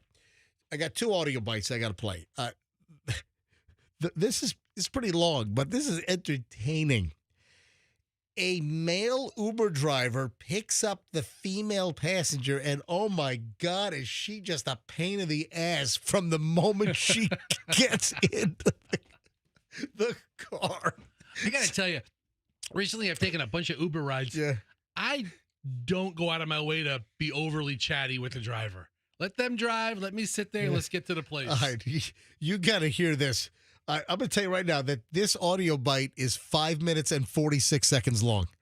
And virtually every bit of this is great. All right. So the woman, and it builds up. Oh, this thing. We got 5 minutes of listening to this conversation? Oh, dude, I'm telling you, it's not a slow burn. It's a good medium burn to a big burn. Oh, all right. So, you know those slow burn movies? I'm with you. Right. I know what you mean. But this is not. Lady gets into the car. Let's pick it up where the lady gets into the guy's Uber. Can you do me a favor? Can you move the seat forward because it's hitting my knees at this point? Yeah, no problem. Hold on. The minute you heard the door slam, she gets in. She doesn't waste any time. And the passenger seat was a little too far back for her, and it's hitting her knees. So right off the bat, all right, I'm gonna do this uninterrupted for a bit, but this times I got to stop it. Listen to this. Can you do me a favor? Can you move the seat forward because it's hitting my knees at this point? Yeah, no problem. Hold on. It's very uncomfortable. Is that better? Sorry about that. Well, there's no point in saying sorry. It was already, pushing on my knees. My God. All right. He apologized, and she's like, there's no point in saying sorry. My God. I would have had her out of my car already. Get the hell out of my Uber. Give me 1 star. Here we go. That's what most of you Uber drivers do anyway. I'm not trying to come off rude, but can you hold on? I didn't even put my seatbelt on. Then the guy starts to move, and she's like, hey, hold on. I haven't even put my seatbelt on yet. Yeah, because you're too busy complaining about your knees hitting the seat. Can you please? I don't feel comfortable not wearing my seatbelt. Can you, slow down? You in a rush? Because if you're in a rush, I'm going to panic. You already sound like you're a little off kilter, ma'am. Can you believe this woman? All right, it gets better. This is already great. Oh, it gets better. This right here is loose. This almost poked me. So then she's complaining about the seatbelt clip. There's like a little minder, or there's like a clip up on around the shoulder sometimes. So now she's complaining about. I mean, we ought to keep a list of the number of complaints that she has. We are not even 30 seconds into this thing, essentially. All right. This is broken. It's probably for my past clients. They were probably rough with the seatbelt. Well, you need to fix that because that could have stabbed me. Little plastic clip on the seat could have stabbed her. Yeah, puncture wound. And I wouldn't be happy if that happened. All right, I'm in. It doesn't sound like she's happy with anything. Now you can drive. Oh, now you can drive. All right. You have the correct address there? Yes. I'm heading to... Are you familiar with this area, sir? Yes, I am. So how are you doing I've today, been in ma'am? several accidents. The last Uber driver, I was in the car, and he was speeding on a turn, and he hit the side rail. And quite honestly, I am scared getting in these vehicles, but unfortunately, my vehicle was totaled due to a drunk driver. So, ma'am, were you the drunk driver by any chance? Oh, man. Oh, She's a lot. Can you imagine? She is. I told you this audio is fantastic. All right, play more. I mean, are you itching for more? Oh, I want to hear what's next. I mean, this is like I get a good slice of pizza and I can't wait for the second slice. All right, on, here we go. Come on, stop. So I'm kind of iffy on trusting people with my life. So it's too hot in here. Can I lower this window or something? Yeah, go ahead. Yeah, go ahead. You like it really hot in here, man. It's like I'm in the Amazon. It's crazy. You're not hot? A little bit. Do you have air conditioner? I prefer the air conditioner. Yeah. Hold on. Yeah, she just doesn't want the window open. Now she wants the air conditioner on. Is that better? If you could please point the vents towards me, because it's like facing the window that direction. Fester, I mean, She's great. This woman's like a machine gun. It's just like this woman needs a reality show of just her bitching and complaining about everything. You know, I would watch that. I would watch it. I would make her a star. There's still 3.5 minutes left of this woman. Holy cow! And why isn't it staying there? Yeah, like why did it flip up like that? Now she's wanting to know why the air conditioning vent is, I guess, moving or flipping up or whatever.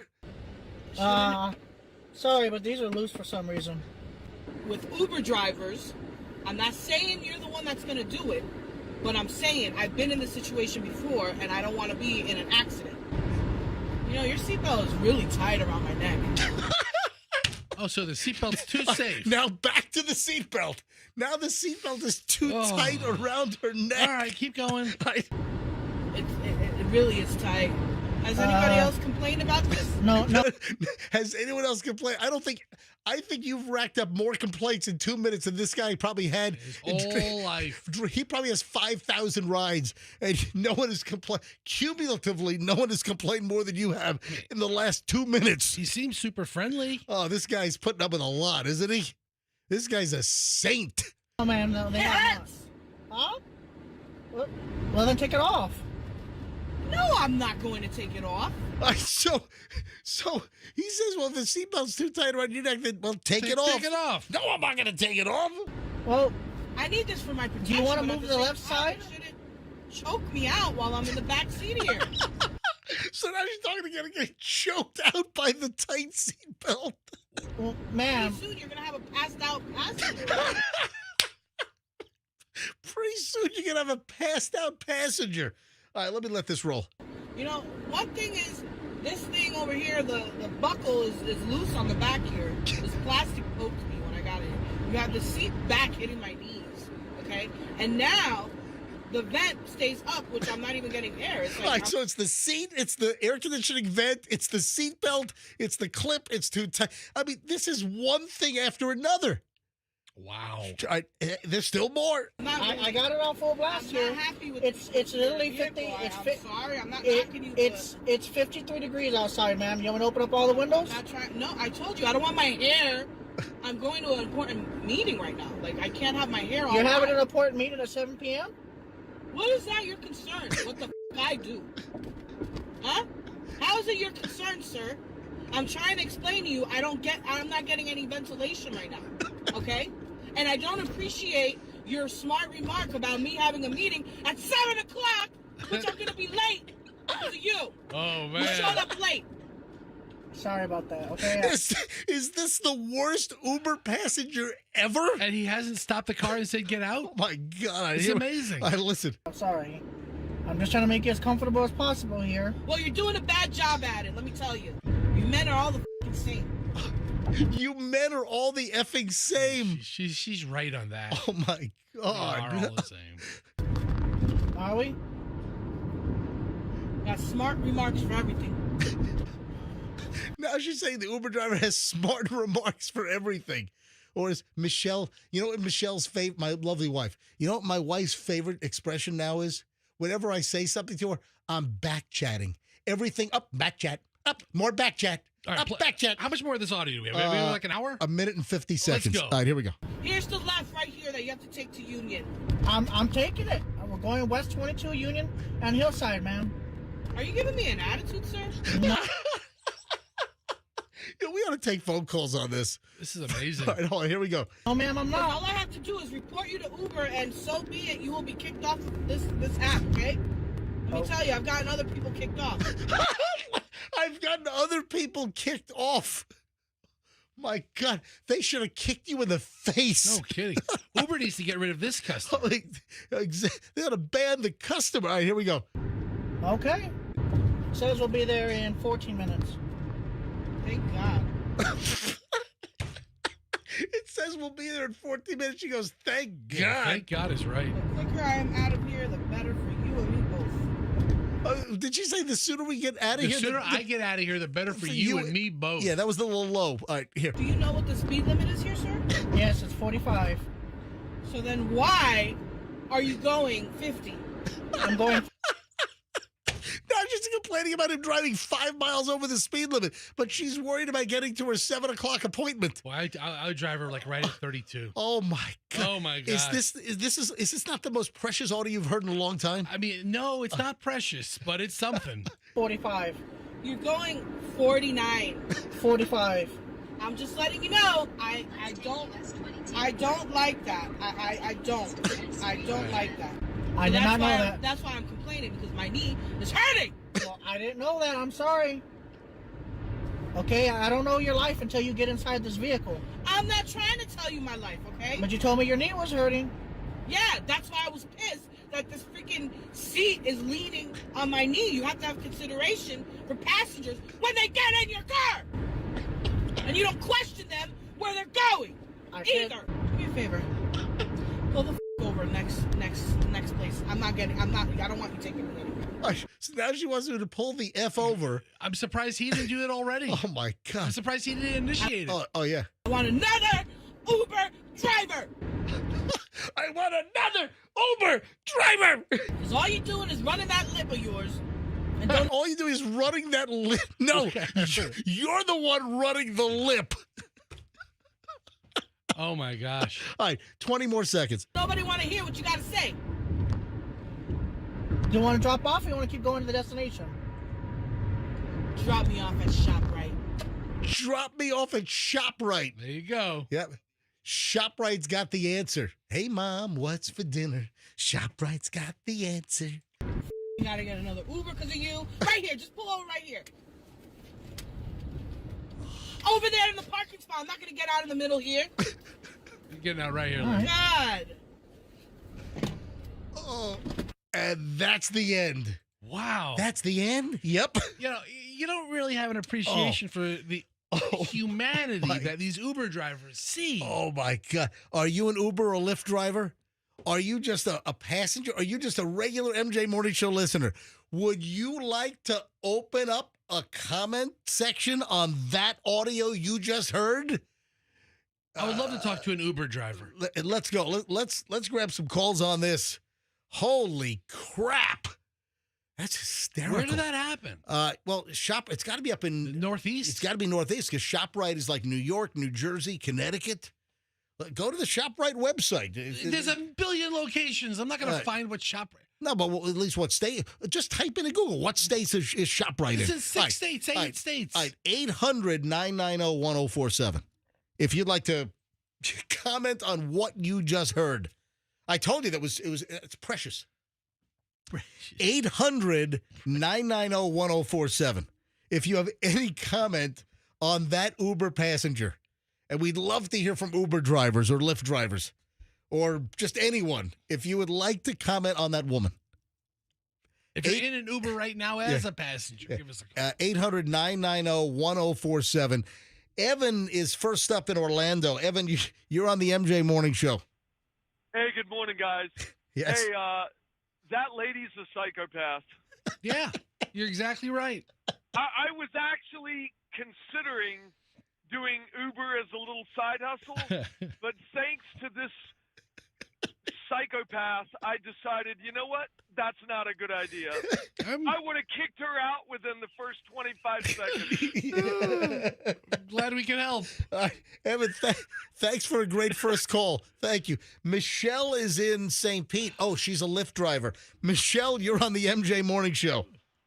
Hi, good morning. Hey. I am a Lyft driver currently, and let's see, 8.5 years ago, I was attacked by a passenger. Oh, my God. What happened? She was intoxicated, and I don't really honestly know. She started blowing her nose on the headrest in my car. She ripped it off. Started coughing, calling me a princess, and that I was jealous of picking her up. Ultimately, she was so intoxicated that she put in the wrong, address info. So Right. I didn't have anywhere to drive her.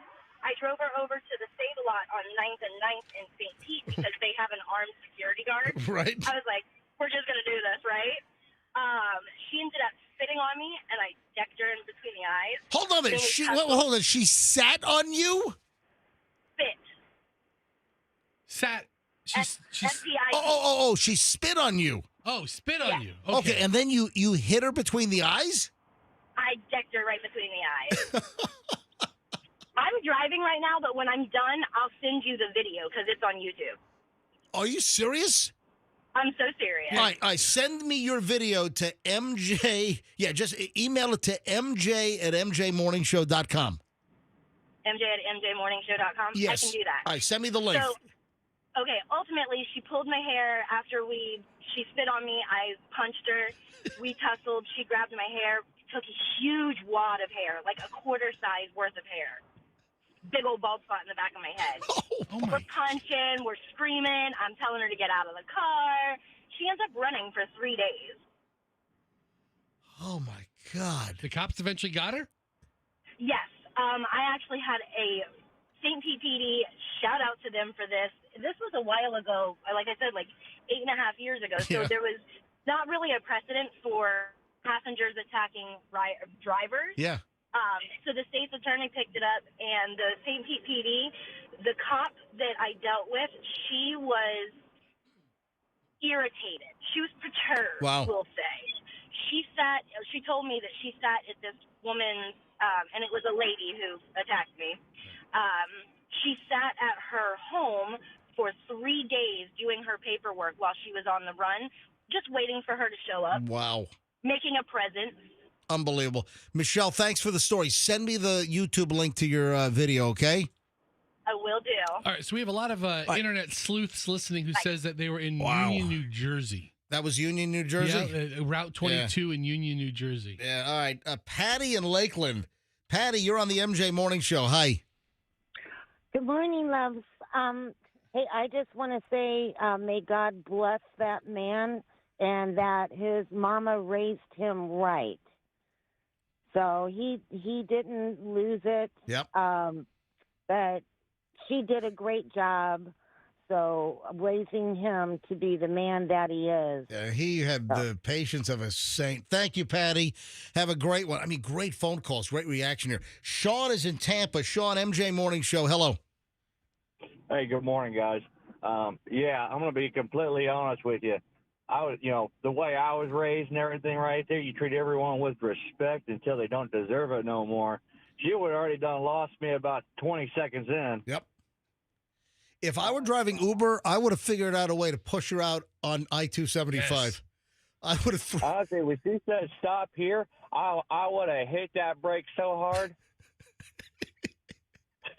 Yep, you're exactly right. I feel the same way. Sean, thanks. Thanks for the call. Stacy in Largo. Stacy, you're on the MJ Morning Show. Good morning, MJ. Good morning, Fester. Oh, is this our favorite Stacy? It is. It's your favorite, Stacy. All right, Stacy, go ahead.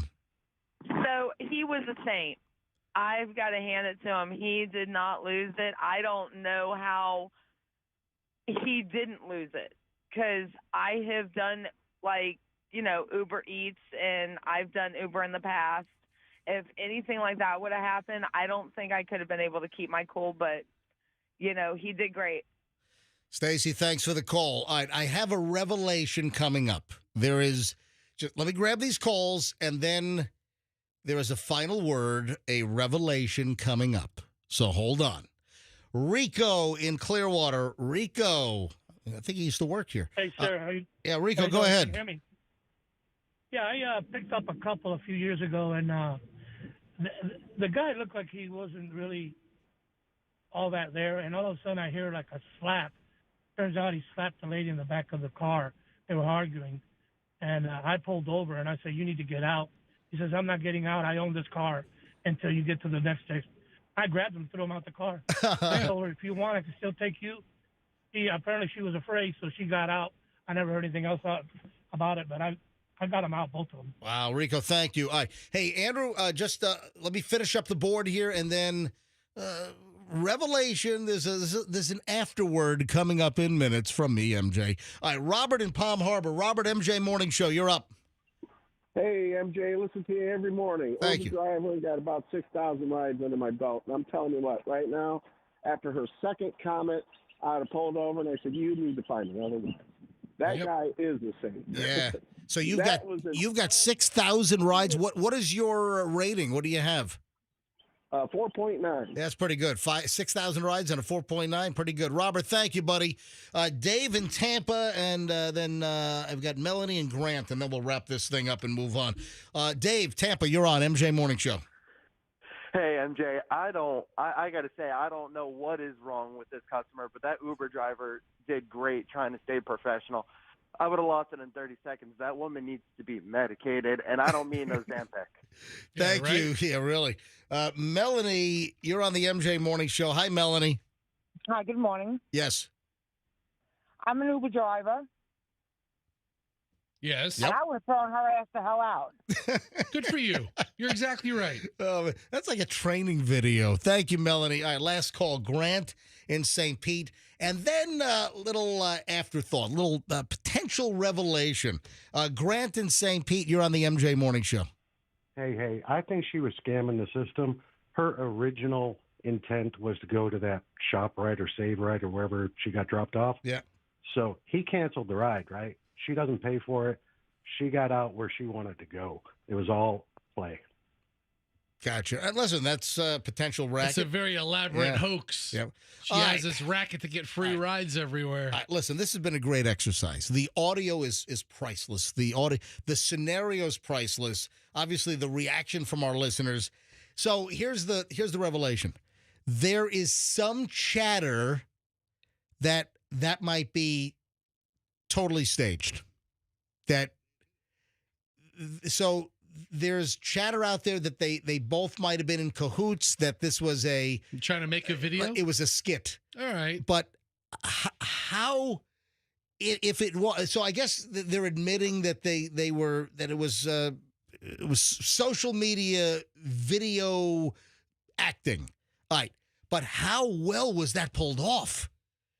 I mean, listen, I'm a pretty good judge of what sounds real, what sounds scripted or stilted.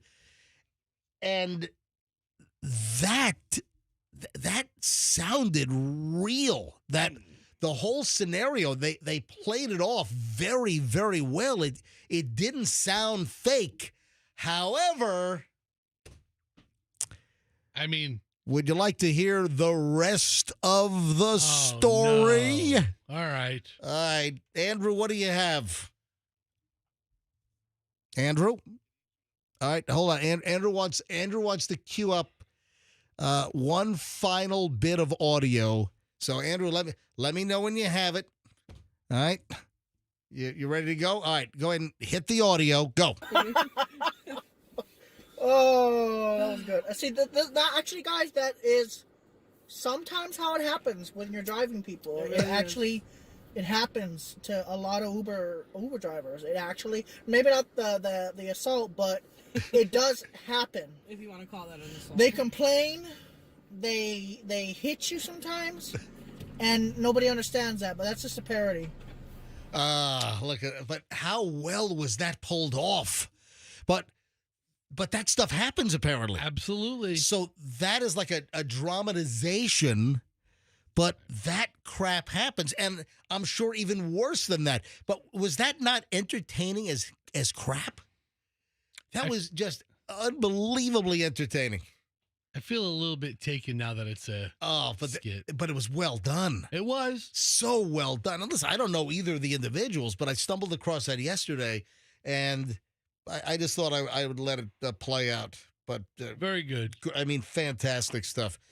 All right, we have a Southwest pilot, and I'm a little confused here. Well, a Southwest pilot has been arrested for suspected DUI.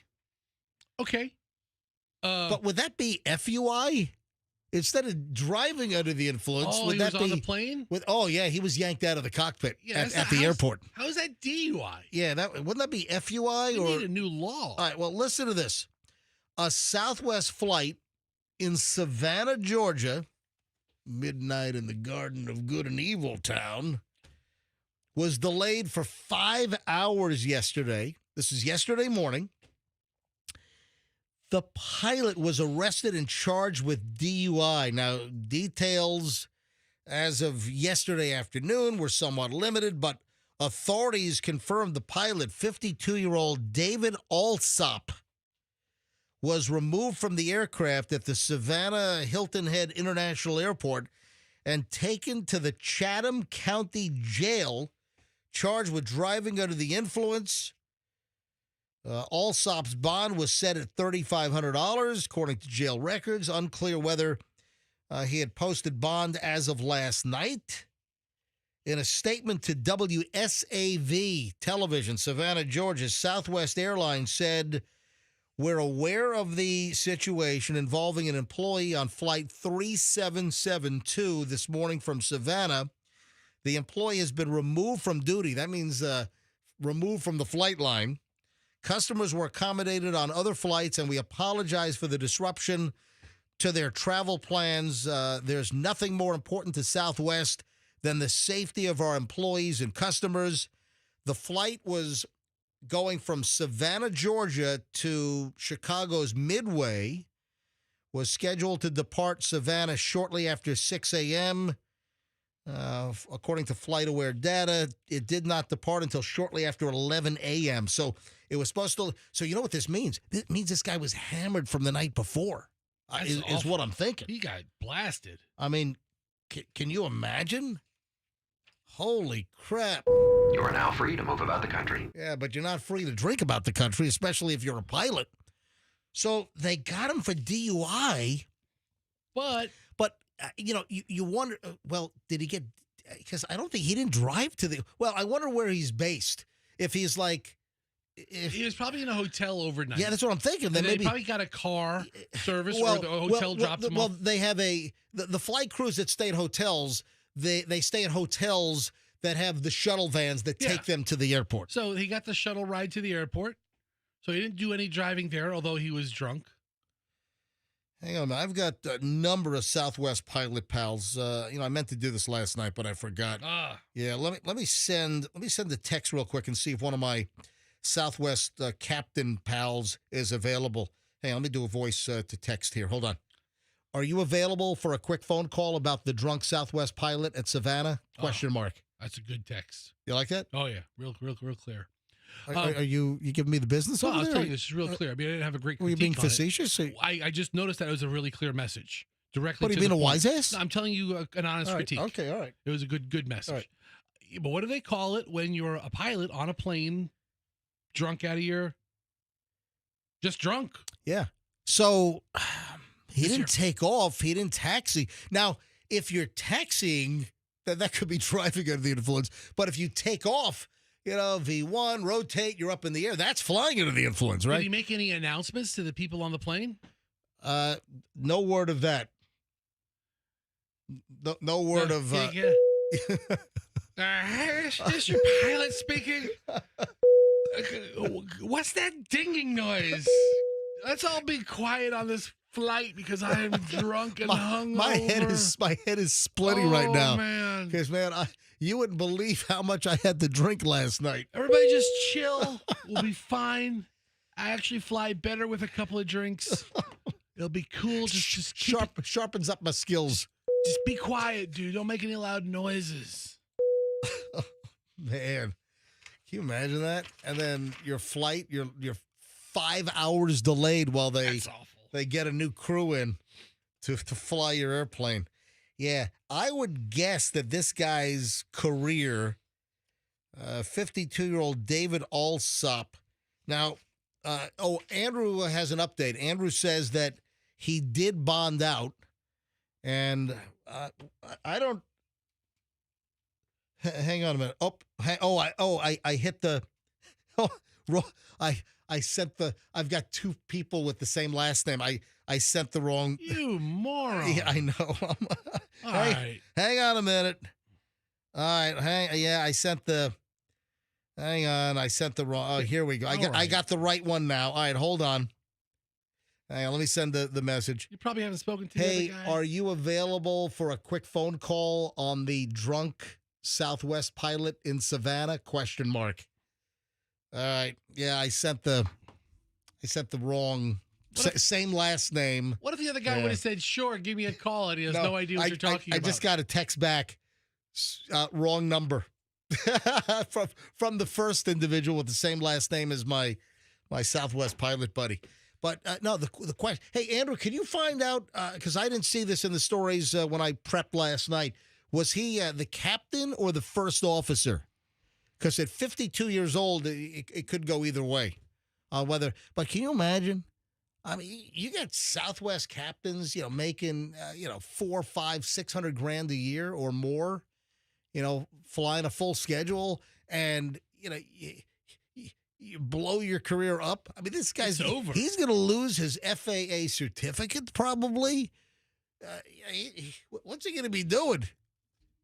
And he was just about, he's probably going to apply for a job at Joann Fabrics, but they're going out of business. You know what? He'd be assistant manager there in no time. It doesn't mention his rank. Yeah, his position. Yeah, what is it? Captain or I don't know whether he's captain or first officer. What is it called? Is it called their rank or their? No, they're whether you're the captain or the first officer. All right. But he lives in New Hampshire. Okay. All right. Here we go. So there's new information on some of the. So he's lives in New Hampshire. So I wonder if he must fly out of Manchester to wherever his base is. Yeah, he's done. He's cooked. I guess. Yeah, you never know. You never know what these pilots are up to the night before. I mean, granted, the wild majority of them are just going to bed and waking up in the morning to want a safe flight, but once in a while, they tie one on. That's insane. All right, I've got a question here because this would be painful. This is a fairly lewd story, but the contents are, I mean, it's okay for broadcast, but just what this guy did is pretty lewd. But, as far as me telling the story, I'm trying to figure this out because if it's what I'm thinking, man, ouch. Ouch, ouch, ouch, ouch, ouch, ouch. What is it? This happened at a Bronx, New York special education school, and the parents were shocked yesterday. Shocked, I say, like P. Diddy. I'm shocked at this information. Oh, he shocked some people, all right. Parents found out that a teacher was accused of exposing themselves. So the teacher exposed himself to special education students in this lewd act. Oh. The man, the teacher, male teacher, Dana Barschdorf. Mr. Barschdorf. Barschdorf. That's Barschdorf. Barschdorf. 44-year-old special education teacher charged with 2 counts of attempted lewdness after he inserted his genitalia into an apparent Lysol container. How does that happen? All right. I'm thinking of like the Lysol plastic canister where you pull the wipes out. Oh. But then you have those pointed, like triangular little, you know what I'm talking about? That's living life on the edge. Kind of like the Lysol container sphincter. No. If your sphincter has those sharp points on it, Stop. you better see a doctor.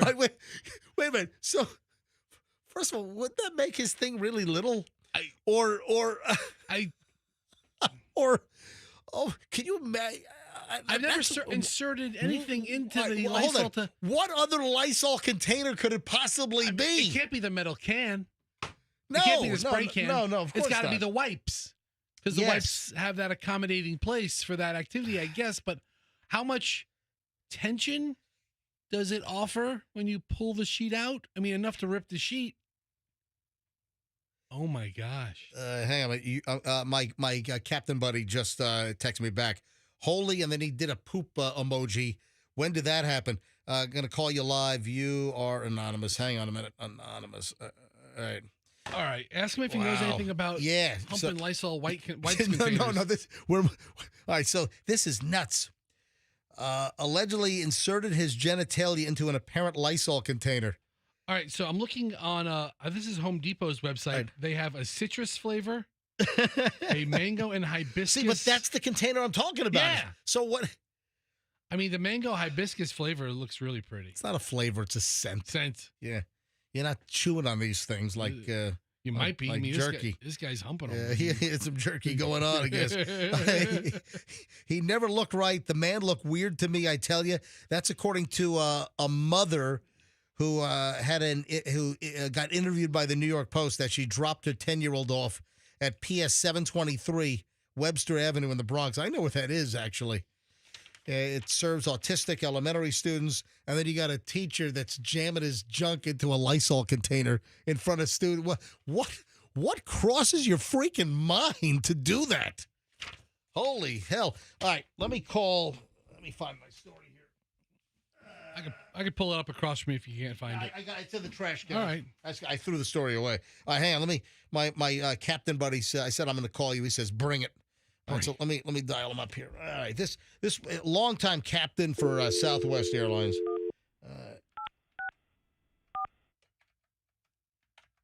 All right, I'm not gonna use his first name. I'm just gonna keep him anonymous because.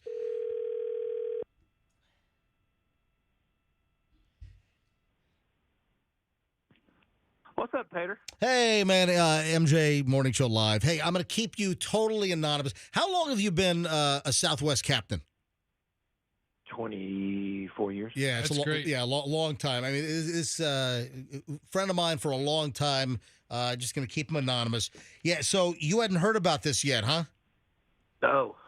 Yeah, No. this is so we don't know if he's 52 years old. The name of the pilot for Southwest, David Alsop, and he's from New Hampshire, and he was removed from the aircraft at Savannah Hilton Head yesterday morning. It was a 6 a.m. flight to Chicago Midway, and they charged him with DUI. He was apparently drunk in the cockpit. Now, we don't know who determined it. We don't know whether he's the captain and the first officer turned him in, or vice versa, or a flight attendant, or TSA, or a gate agent. So we don't know those details yet, but they yanked him out of the cockpit, and the 6 a.m. flight was canceled.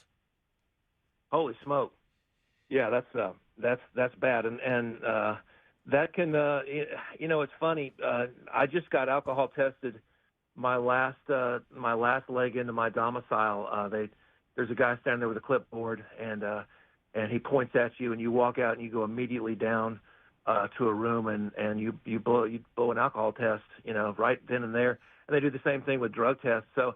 So wait a minute, hold on. So you as a Southwest captain, just randomly, is that a government, a TSA, or is that somebody with your airline will pull you off the line? That's a Southwest policy, and I mean it's totally random. You never know when they're coming. You can get one a week for a month, or you may not get one for 5 years. Wow. It's just completely random. Where did you? So you would land. So I guess can I say your base or no? I'd rather not. Okay. All right. So you get back to your base, and then as you're exiting the aircraft, they point to you and they say, we're going to do a random breathalyzer. Correct. And that's for pilots and flight attendants as well. Wow. And so you just had one yesterday?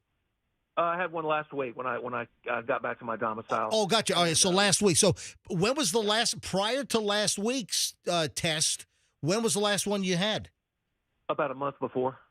Wow. And it could be at any airport that they pull you aside, right? It could be, but normally it's when you get back to your domicile or when you're starting off a trip. Regarding this guy, though, Todd, holy smoke! TSA has smelled it. We have something that pilots and crew utilize called known crew member, which is where you have to do an FBI background check. Yep. You've probably seen it before. You'll see the pilots go to a different line and go through. But they also occasionally they will do something called random you, which is where you go through the regular line like everybody else. You probably had seen pilots cut in front of people to get in line and go through and have their bags screened. So occasionally they'll do a random screening, and if a TSA guy gets a whiff of alcohol, that they'll report it. Flight crews have turned in other flight crew members. I had a guy one time that got on board years and years ago, not with Southwest, with another airline, and this dude reeked. And I said, "Look, man, I can smell you. You got two choices. You can bail now and get out of here, or I'm not flying with you." And he bailed. But it's rare. It's extremely rare. Usually happens on an overnight. You won't, you'll go down to get some dinner, maybe have a beer. When I'm on overnights, I have one beer, and it's a light beer, and I always do it with at least 15 hours to spare, and then it's a non-issue. So what is the Southwest policy, bottle to throttle? It used to be 12 hours. The old saying was 12 hours bottle to throttle. We've scaled that back to 8. Gotcha. No, pardon me. That's incorrect. I'd say 8. No, it's gone back to that they encourage you to not drink at all, but they prefer about a 14 now, just because of things like this. It's just not worth it, man. No. You spend $200,000 getting all these licenses and all this experience, and then you whiz it away on something that's totally preventable like this. So like a senior Southwest captain, flying a full schedule, what can a senior captain make a year? It depends. The fortunate thing about Southwest is they allow you to essentially work as much as you want. Yep. But as long as it's legal, and you can really augment your schedule to work about as much as you want. I have heard of guys making upwards of $800,000 a year. Wow. And that's not out of the question. I've seen pay statements, that show that.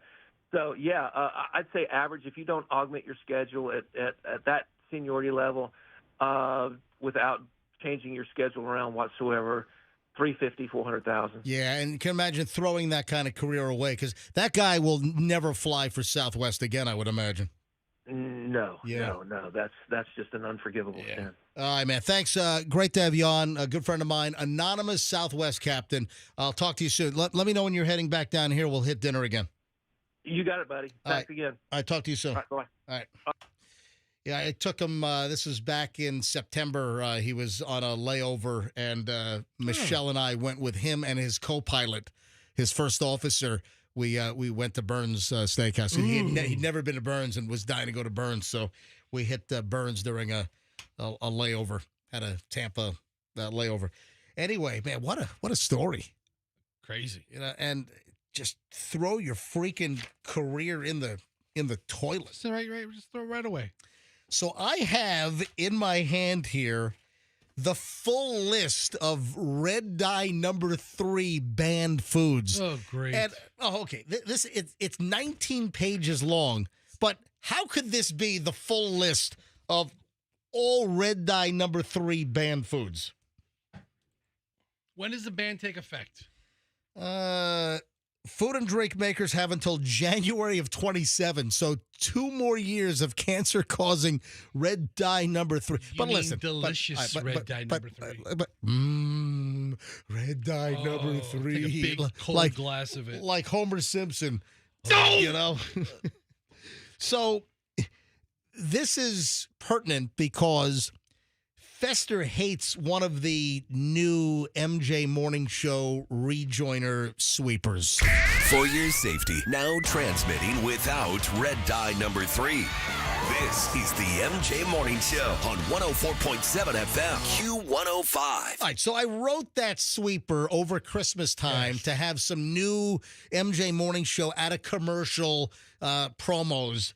And Fester rolled his eyes when we first ran that, like on January 2nd, our first day back from Christmas break. Fester's rolling it. I thought it was, the story came out that red dye number 3 was under the microscope. It could be headed for the ban list.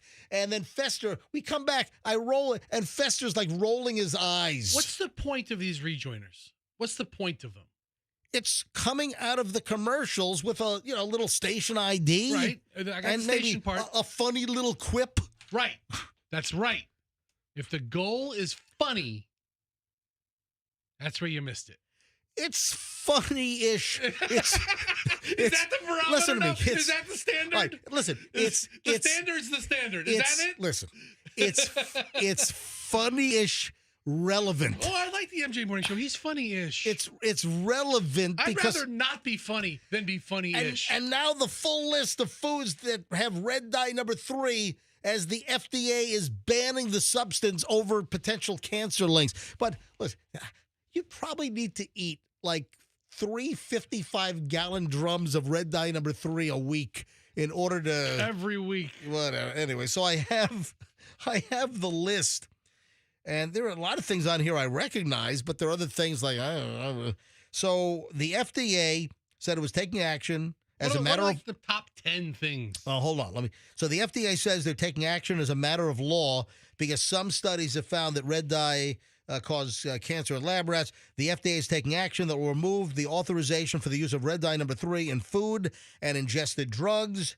I think they already removed red dye number 3 out of cosmetics some time ago. So I actually have the list of items that contain it. Below are the foods and drinks that contain red dye number 3 currently. From the fruits and juices category, Best Choice, Market Pantry. Oh, Publix. Publix chunky mixed fruit in juice from concentrate, 15 ounces. Publix fruit cocktail in fruit juice. Like the red is in the cherries? Publix cherry mixed fruit in fruit juice. Market Pantry, that's another store brand. Is that Schnucks? Remember out in St. Louis, the big chain is Schnucks. They've got mixed fruit. Goya guava nectar. You know, the Goya, the Hispanic food. I like a lot of. I buy a lot of Goya, like the black beans and the red beans. Let's see. I'm just doing like a sampling here. Ice cream and frozen products. Specifically, which ones? Like Rocket Pops? Like Private Selection dipped carrot. Like whose brand's Private Selection? I know I've seen this. Who's got there's a big store and their store brand is called Private Selection. Is that like Kroger or something? Who's Private Selection? Private Selection. Kroger. Yep. Okay. Exactly.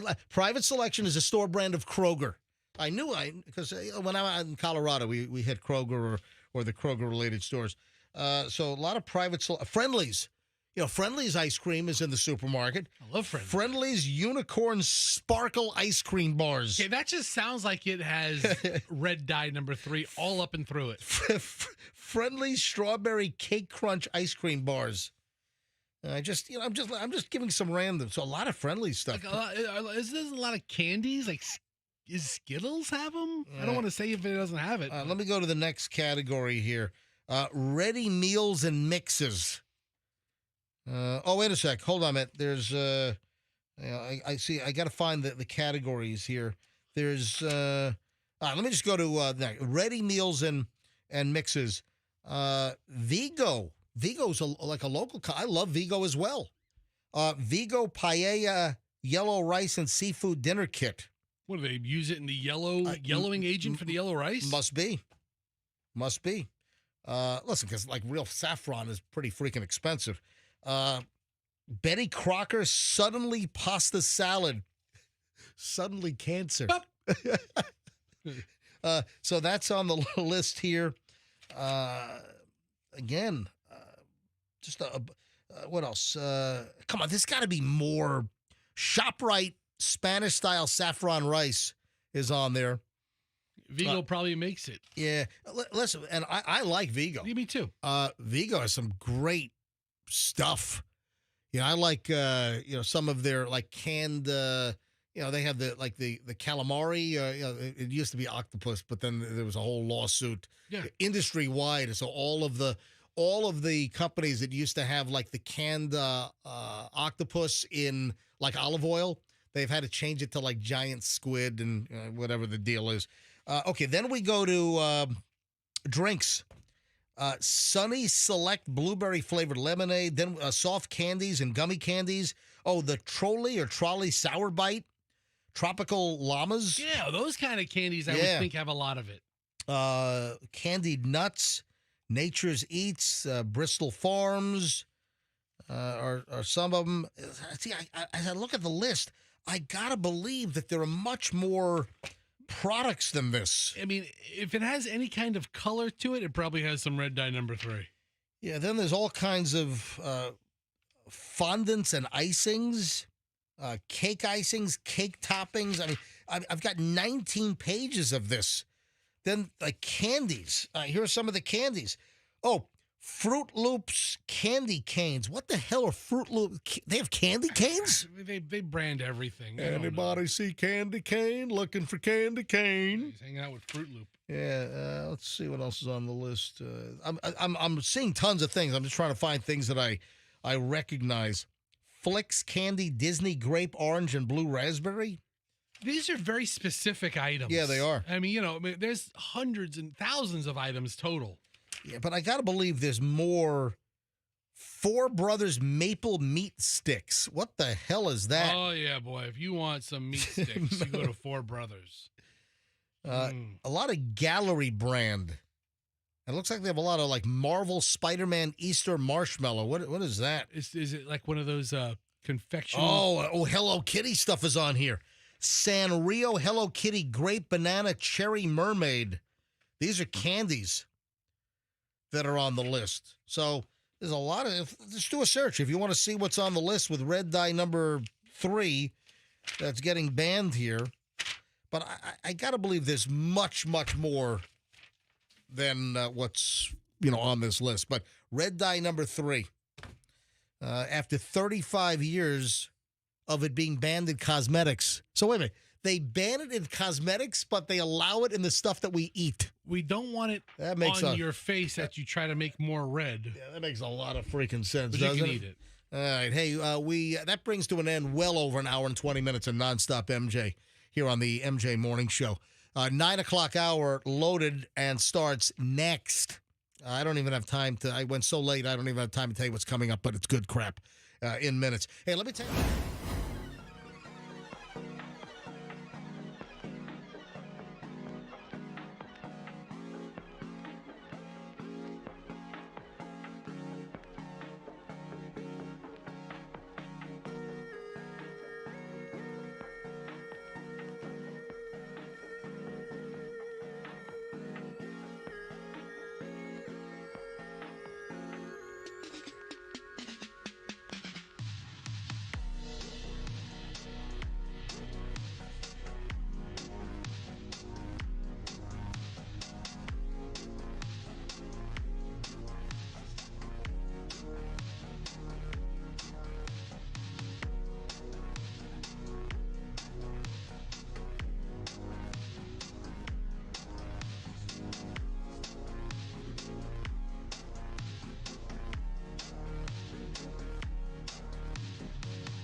I mentioned this like a month or two ago, and I found it in my little file cabinet here in the studio. This is where I keep, like my headphones and everything. What?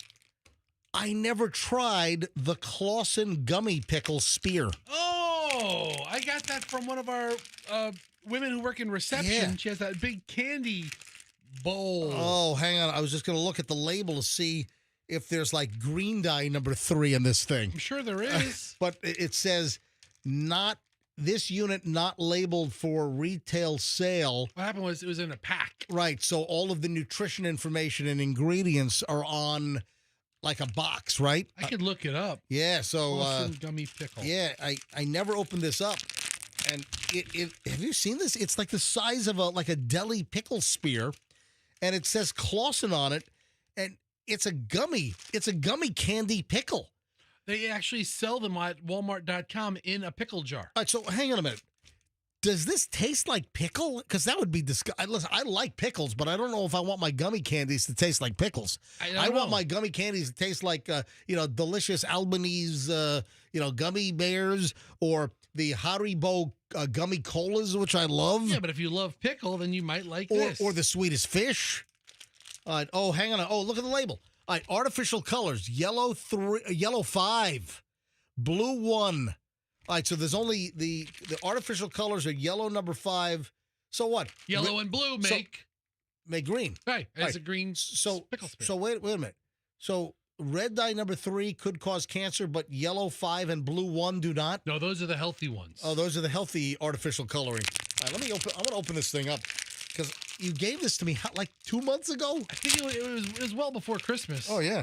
All right, so I'm going to show this on MJTV, and look, it looks like an actual pickle spear. I've never had one. I saw it and I brought it to you to enjoy. I'm holding this up. It's on MJTV right now. If you ever want to watch MJTV, you go to mjmorningshow.com, and top of the page you'll see MJTV on the nav bar. Click on that, and you can watch a show live from 6 to 10 a.m. or watch any of the old shows on replay. Smell it. What does it smell like?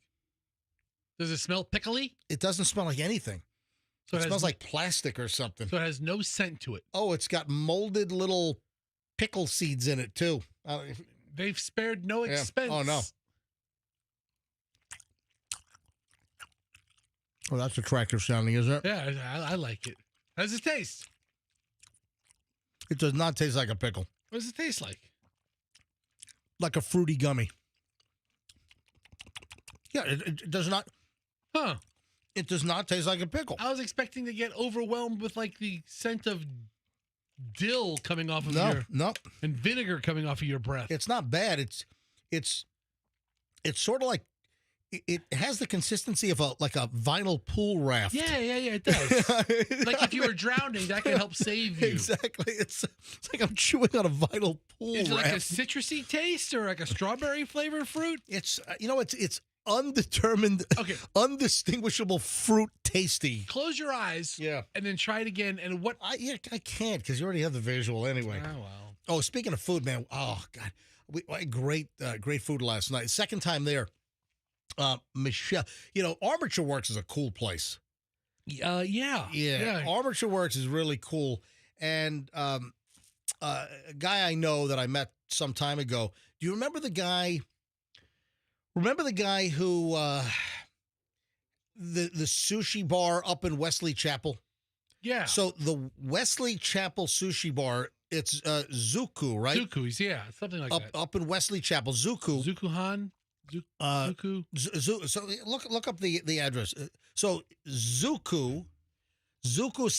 It's up in Wesley Chapel. It's near the outlets. It's right across the street from the outlet mall. I think it's on like the Hobby Lobby side. Yeah. All right. So went up there finally, and great sushi. And then he opened up a hand roll bar in Armature Works. So he did. They have a Zuku, and then right next to Zuku, they have a hand roll bar. And they do Japanese-style hand rolls.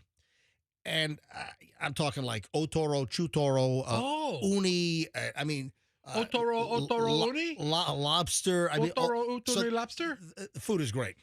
Okay, I'm asking because I don't know. Is a hand roll something like a sushi roll candy bar that you just hold in your hand and eat? It's a hand roll. Some Japanese hand rolls look like cones, like an ice cream cone with the ingredients, or some are rolled. So the more traditional actually I could get a Japanese ice cream cone of raw fish.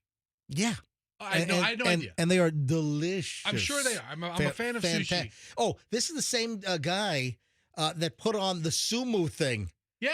Remember the sumo wrestling? At Armature Works. And remember the video of me and the sumo guy? What a big event that was. That was at Armature Works as well. Anyway, so I had previously brought Chloe there to the hand roll bar, and then Julian hadn't gone, and Julian heard us talking about it. So I took Julian, and food's fantastic.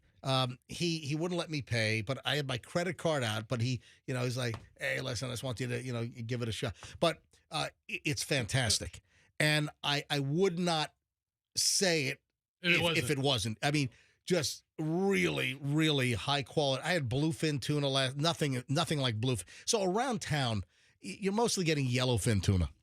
Oh, but when you get real bluefin tuna and you get that certain taste of it's the best. So I recommend it. Just a great spot.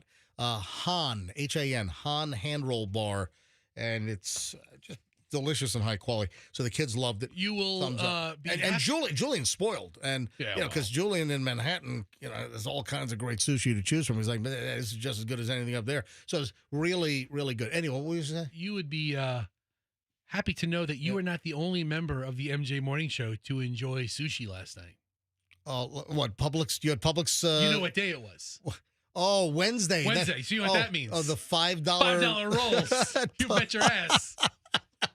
So I don't even think I bought what's that called? Eel sauce or something? Well, what's the sticky brown sauce? Well, eel sauce on an eel roll, or I don't know. I think I bought I had soy sauce at the house. I got the little smear of wasabi. Right. And then I think I bought a little 2-ounce container of the brown sticky stuff. Was this just you, or was this the whole family had $5 Publix sushi last night? So I had high quality Japanese. I had high quality. It was really good. All right. You should see that thick layer of cream cheese they put right down the middle. Oh God, please stop it. All right. First of all, I'm crystal clear. I'm a sushi snob. I'm a sushi snob. You are. I'm traditional. I like sashimi or nigiri, where they put the fish on top of the rice, which is called nigiri. Sashimi is just the fish itself. And I'm not into the Americanized rolls. I don't want a Philadelphia roll with chunks of cream cheese inside. You don't want a California roll or a Tampa roll? I don't want a volcano roll with 8 pounds of mayonnaise on top of it. I don't want those rolls. I don't want mix the mayo with sriracha. Okay? I don't want the fried stuff. The spider roll, the grouper roll, the Tampa roll. Oh, that's the best. Yeah, no, I'm sorry. Oh man, no, I want. I'm a traditional sushi eater. Just give me good, high quality fish. That's what I want. All right, so I'm glad you enjoyed your Publix $5 sushi. Yeah.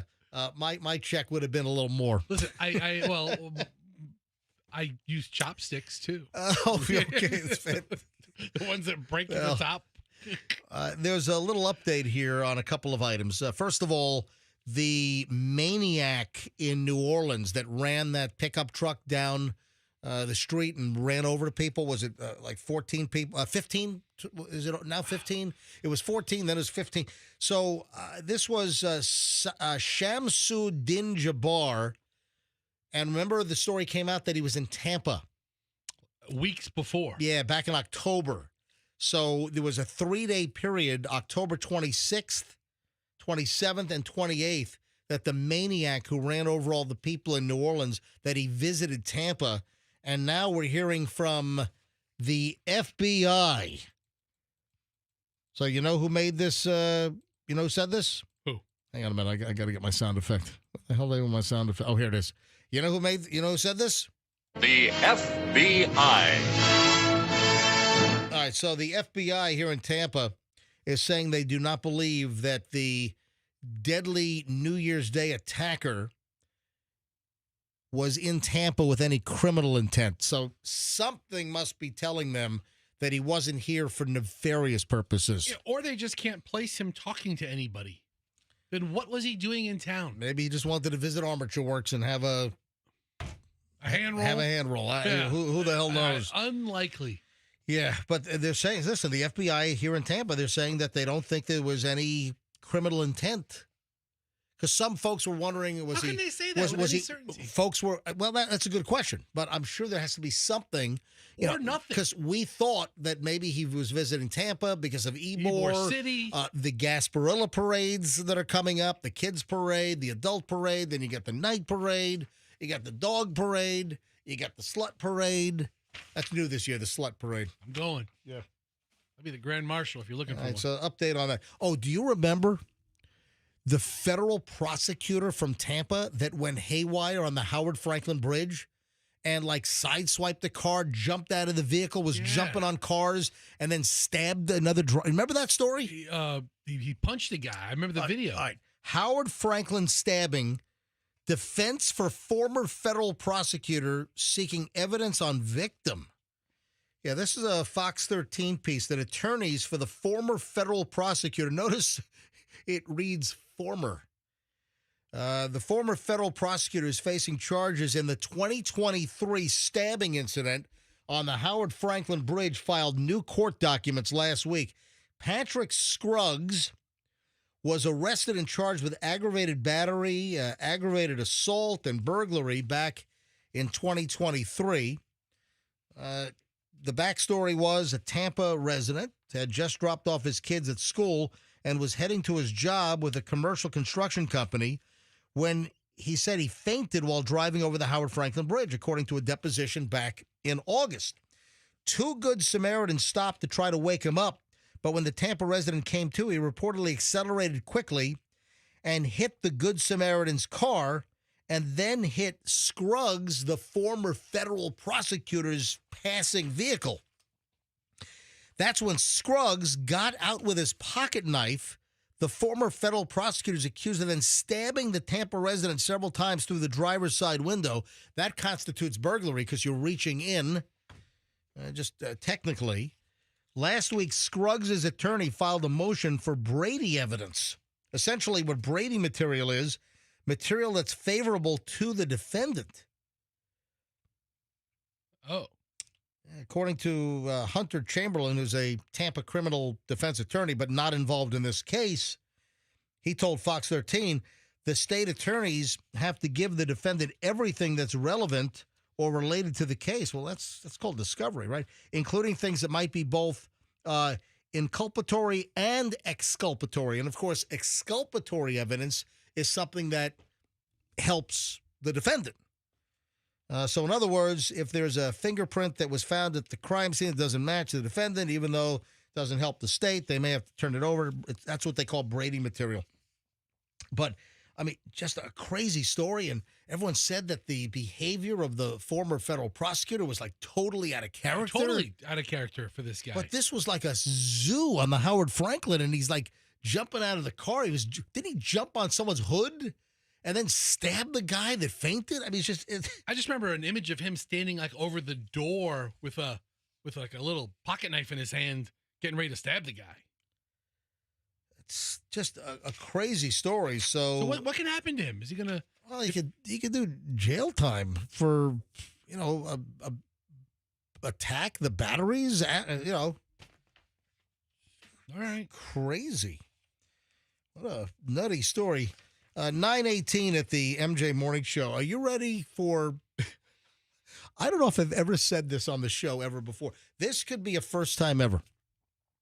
Are you ready for 2 back-to-back Coyote stories? Back-to-back? Yeah, two Coyote stories. We've had Coyote stories before, but not back-to-back. How about two? 2 separate Coyote stories in one show. That'd be awesome. Or do you prefer Coyote? No, I'm a Coyote guy. You like Coyote? Yeah. How about Wile E. Coyote? Yeah, one of my favorite characters. Yeah.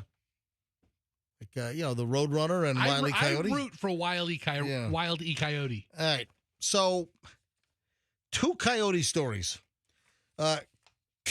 Coyote story number 1 is a wild coyote was yanked out of the refrigerated section of an Aldi supermarket in Chicago. I saw that. I didn't know when it was dated. I thought it was an old video. What? No. I thought it was a deer. I thought it was a fawn. No. The coyote goes into Aldi and starts eating food out of the refrigerated section. My God. How many coyotes are in Chicago? You know what? I mean, outside of the city, and I guess they're urban coyotes, right? It's this wild pack of rough. No, that's an urban cowboy. Okay. You're thinking of the old movie. So it's the Aldi Coyote. Must be related to Wile E. Coyote. Must be. And then when it fled, it jumped off a cliff and it went into the canyon below. He was eating the Acme brand Ruckus. Just...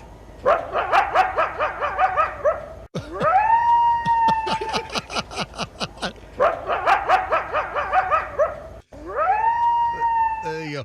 Shoppers in an Aldi in Chicago, they were trying to figure out what the hell was going on. A pair of officers yanked the coyote out of the refrigerated section in the Humboldt Park area of Chicago. They said it was like something out of a cartoon. I mean, they grabbed it by its paw. Yeah. It looked like, I thought it was a deer when I first saw it because it couldn't gain its footing, and then it kind of disappeared again. They first tried to use broomsticks to poke the coyote. And, it's the open refrigerated shelves that they have in a supermarket. Yeah. An officer eventually grabbed what appears to be a furry tail poking out from the shelf and pulled the wild animal. Then it landed on the market floor. The gray coyote quickly scurried back between the cold products. Was later taken into custody by animal control. Yeah, the animal's currently at our facility awaiting transfer to our wildlife rehabilitation partner. Poor guy. The coyote appears to be uninjured. And they'll assess the coyote before they release it back into the wild. I wonder if the coyote also hits up Trader Joe's, or if it's just Joe's brother over at, or I wonder if the coyote ever goes to the Acme supermarkets. Yeah, that would make sense. With Acme rocket skates. He only buys his rockets from Acme. All right, that is coyote story number 1. How the hell do we have 2 coyote stories in one freaking show? Unbelievable. A United Airlines flight returned back to Chicago after it hit a coyote on the runway. Oh. 2 Chicago coyote stories. What's going on in Chicago with coyotes? I didn't think of Illinois as a hotbed for coyotes. Exactly. I mean, outside of Chicago, the state is mostly cornfields. A United Airlines flight from Chicago to Phoenix had to return to O'Hare after the landing gear struck a coyote during takeoff. It must have been Wile E. Coyote. What the hell was... Lost control. The Acme rocket skates put the coyote right on the runway. He was trying to take off. Yeah, exactly. With the rocket. United Airlines Flight 1727 scheduled to fly Chicago O'Hare to Phoenix Sky Harbor. It hit a coyote. Total 167 passengers on the 737 MAX 9. And we're on board. Safely returned. United Airlines arranged for another aircraft. I don't think I've heard of bird strikes, but a coyote strike. I've not heard of that. Usually they run out of the way. There's also no word on the disposition of Wile E. Coyote. Oh. Illinois has such a coyote issue that it is hunting season all year long. 9:24 at the MJ Morning Show. Final chunk, MJ Morning Show rolls next. And we're packed. Got some Hollywood stuff. Oh, I have the L.A. fire pile. There's just some... Did the whole place just shake? Did somebody fall in the hallway? Hold on, what was that? It just felt like an earthquake in here. What was that? Hold on, why the whole freaking... Why'd everything shake? Okay, all right. What was that? Did somebody fall? Yeah. What happened? In the studio across the hall, there's somebody recording a show in there. And right? The wheelchair, the stool that we sit on that has wheels on it, I think it slipped out from under her, and she fell. Oh, my the chair God. ricocheted against the wall. Dude, it just shook our studio across the hall it felt like a 3.1. Well, this is like a clapboard. Oh my God! What is studio anyway? It's like I'm gonna see if she's okay. This is like a single wide construction over here. All right, check and see whoever fell if they're okay. The chairs here are a menace. I'm telling you right now. The chairs here are the worst. I mean, they'll hurt you. All right. So, final chunk of the MJ Morning Show is next here on Q105, 104.7 FM. My friends at Veterans Ford.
9:31 at the MJ Morning Show.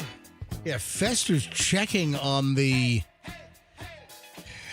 coworker that I think just splayed out on the floor. All right, I think they're okay, but man, somebody fell in the studio across the hall, and it shook our whole room. Yeah. Is that how crappy this building is made? Yes, it is. Thank you. Did you hide the check for $25,000? Yes, I did. Yes, I did. You don't know what I'm doing, do you? I have no idea. Andrew, come on. What's the reference? Come on. Some movie? Did you hide the check for $25,000? Yes, I did. Come on, Andrew, you know what that is? You sound like a Richard Nixon impression. Andrew, any idea? Come on. No, I don't know. Does anyone know what I'm doing? All right, a little obscure. Does anyone have any idea? 800-9... I wasn't planning on... It just popped out of nowhere, just like half the things on the show. 800-990-1047. What did I just do? What is that? Did you hide the check for $25,000? Yes, I did. Does anyone know? Someone's got to know. 800-990-1047. 800-990-1047. Just another random, obscure MJ reference. All right. I'm looking at the phones. I was about to say, you want to just wait here until people call in with your... Let's just go silent. Okay. Let's let the dead air monitor go off with the red flashing light. Ooh, let's. Yeah. That's disconnected now? Oh, yeah, it doesn't even work. All right, phones are ringing. Just go ahead and screen. Andrew's not going to know the right answer, which is fine with me. He's not going to know the right. He'll just put it on. Put the call screener up. Come on, someone's got to know. Oh, God, all right, phones. More lines are ringing. Did you hide the $25,000 check? Yes, I did. Yes, I did. Okay. All right, hang on. Jerome in Tampa's up first. Jerome, you're on the MJ Morning Show. What the hell did I just do? Sounds like Brewster's Millions to me.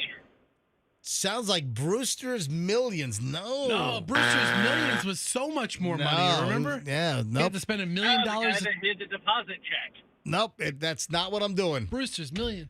Can you certify you hid the check for $25,000? Yes, I did.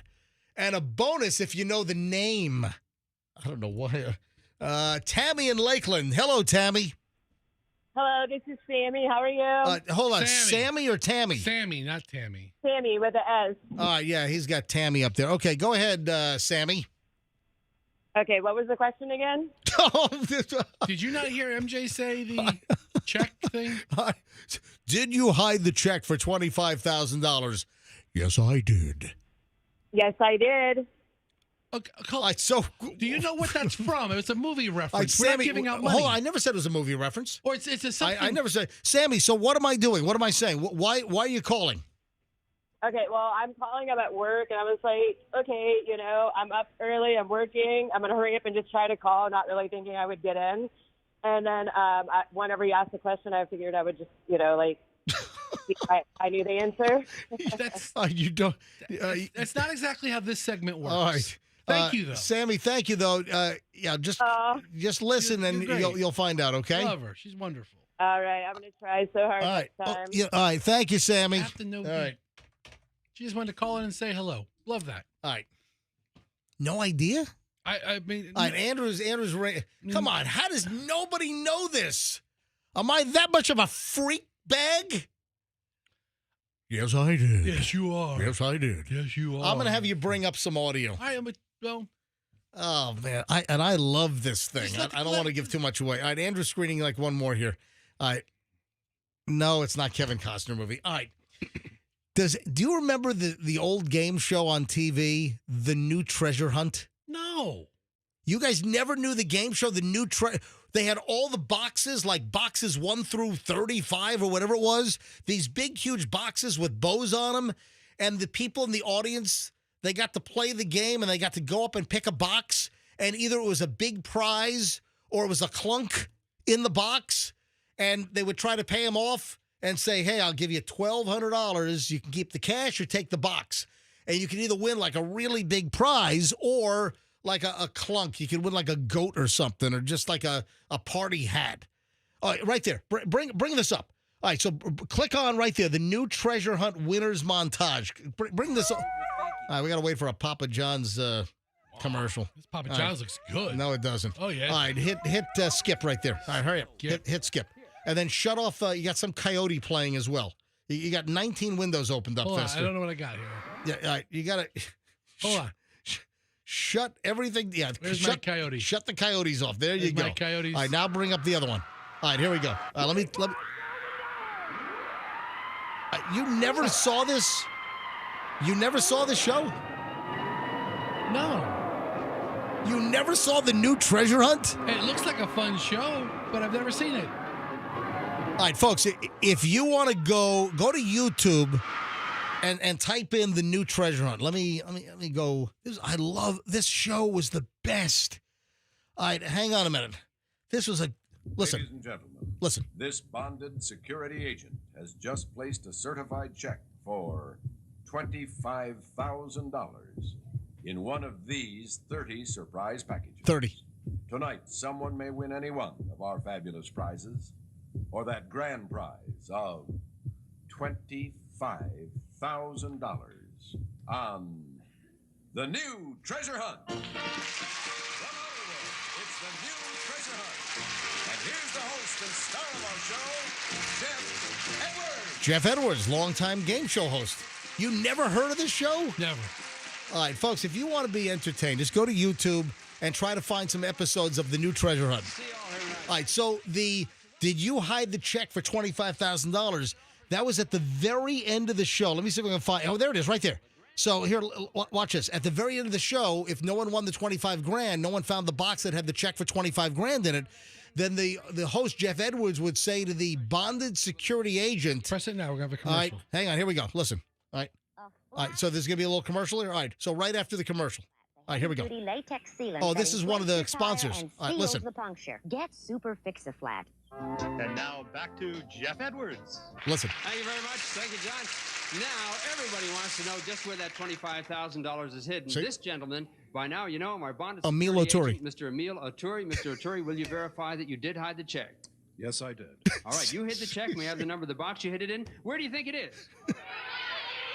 It was number 5. Box number 5. There we go. So that's what I did. Did you hide the check for $25,000? Yes, I did. Fester, watch a whole episode. I will. It sounds like it looks like a fascinating show. It was a great show. So, I mean, total 70s. It's fantastic. So if you have just go to YouTube and type in the New Treasure Hunt game, the New Treasure Hunt game show, full episode, and there are a couple of them up there. Just watch an episode, and you're gonna love this thing just like I did as a kid, and still remembering it as an adult. All right, we got off in a little tangent there. It's all right. All right, the L.A. pile, ladies and gentlemen. Oh, my God, this is devastating. Millions of dollars worth of Hunter Biden artwork has been destroyed in the L.A. fire. You know, he really is a prolific artist. I mean, he really, really? I don't know. He's blowing paint through a straw on canvas, and that's a prolific artist? Well, think of all the crap he was blowing. They've got up the straw elephants and before. monkeys that paint as well. Listen, he knows how to work a straw. He does. Well, that was the joke. Was he's other stuff has been blown through straws as well, not just paint. Hunter Biden art is gone. The world is robbed. A trove of nearly 200 artworks by Hunter Biden has been destroyed in the L.A. wildfires. All right, so there's some positives to this thing, too. The controversial art had been in storage near the Pacific Palisades home of Hunter Hollywood attorney and valued at millions of dollars. Wow. So, yeah, some of these Hunter Biden paintings have gone for like 200 grand, 500 grand. I would imagine if that many pieces of art have been destroyed from Hunter Biden, I got to believe that anything that's existing and surviving probably went up in value, right? All right, I'm looking at some of the art. If you didn't know Hunter Biden was the douchebag that painted this. Yeah, some of it's actually pretty good. It's really good. Yeah, some of the art is actually very nice. And you wouldn't believe that a guy that's into coke and hookers would be this good of an artist. No, I absolutely would. I absolutely would. I would expect it. I would be surprised if he wasn't on coke and hookers. Oh, man. This is awful. Some financial services companies, some of the analysts are saying that the L.A. wildfires have caused more than $250 billion in damages and economic loss. How could they even put a price tag? I don't know. I mean, when you have 12,000, 13,000 plus structures that are wiped, I mean, you can't even fathom. And then all of the businesses, all of the economy, the microeconomies, there's just so much. I mean, I don't know how. And again, the recovery period is going to be at least 10 years. I mean, the sense of community is gone. Yeah. The vibe of the town is just erased. Hey, kudos to Jennifer Lopez. Good for J-Lo. J-Lo went into her own closet and just pulled out all kinds of clothing.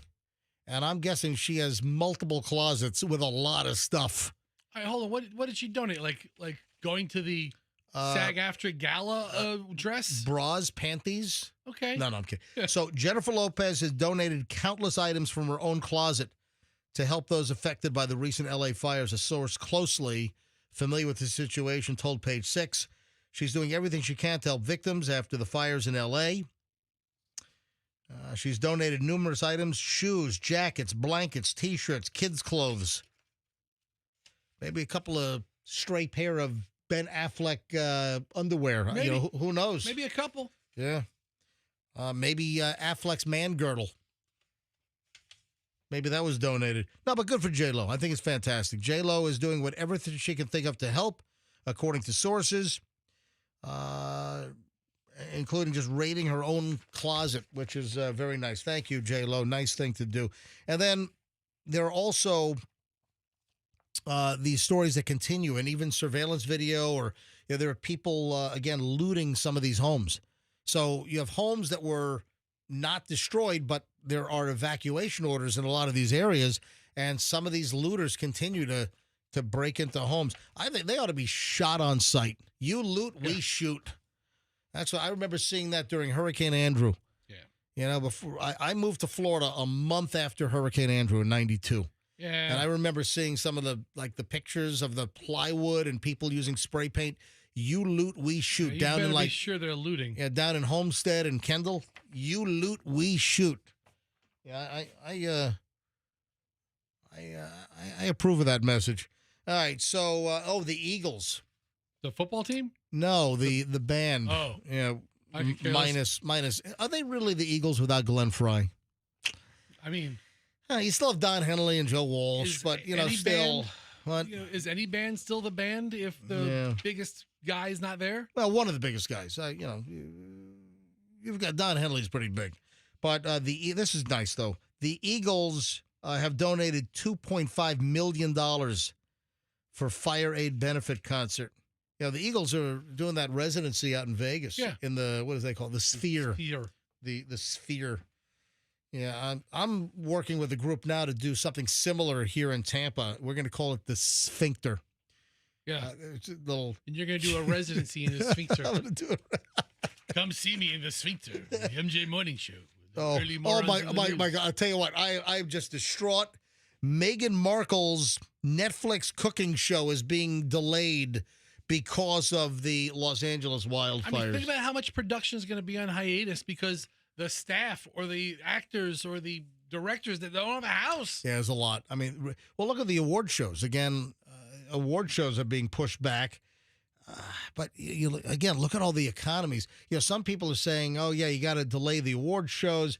But then what about all the hardworking people, security and the caterers and all of the back, the backstage. Back end, the economy that the movie industry supports. Yeah. All gone. Yeah. It's crazy, man. Yeah. Is the Palisade fire even close to being contained? I thought it was I thought I heard 14% contained yesterday. So what's it burning now? Yeah, that doesn't sound like it's much contained if it was only 14% yesterday. Yeah, look it up. Palisades fire, how much contained? And you should find a fairly recent news item. See what you're going to find. And also Jay Leno. Jay Leno. Did he lose all of his cars? I like Jay Leno. I think Jay Leno's great. No, Jay Leno has like an old-timer fire truck.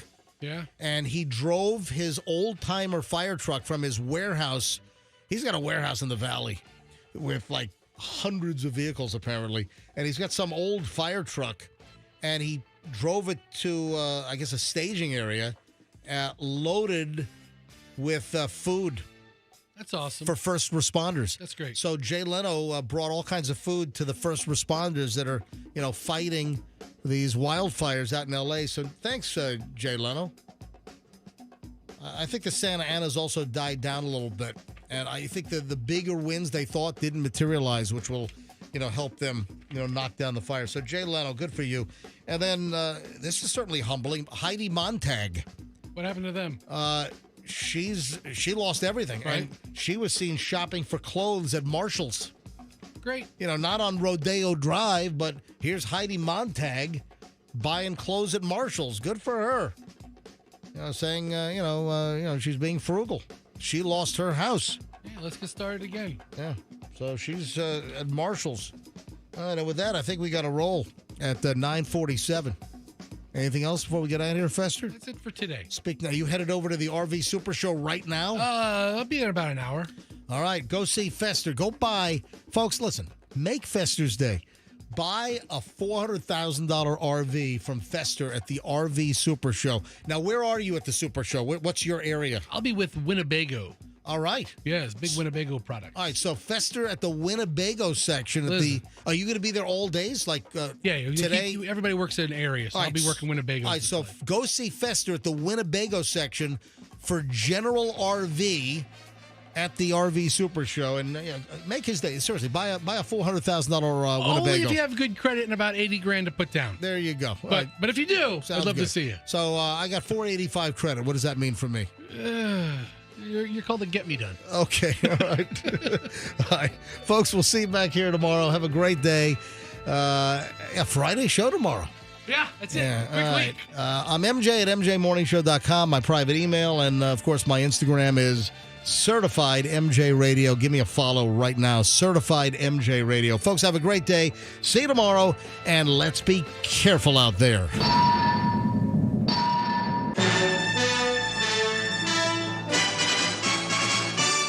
The Q105 app is your connection to all the big contests.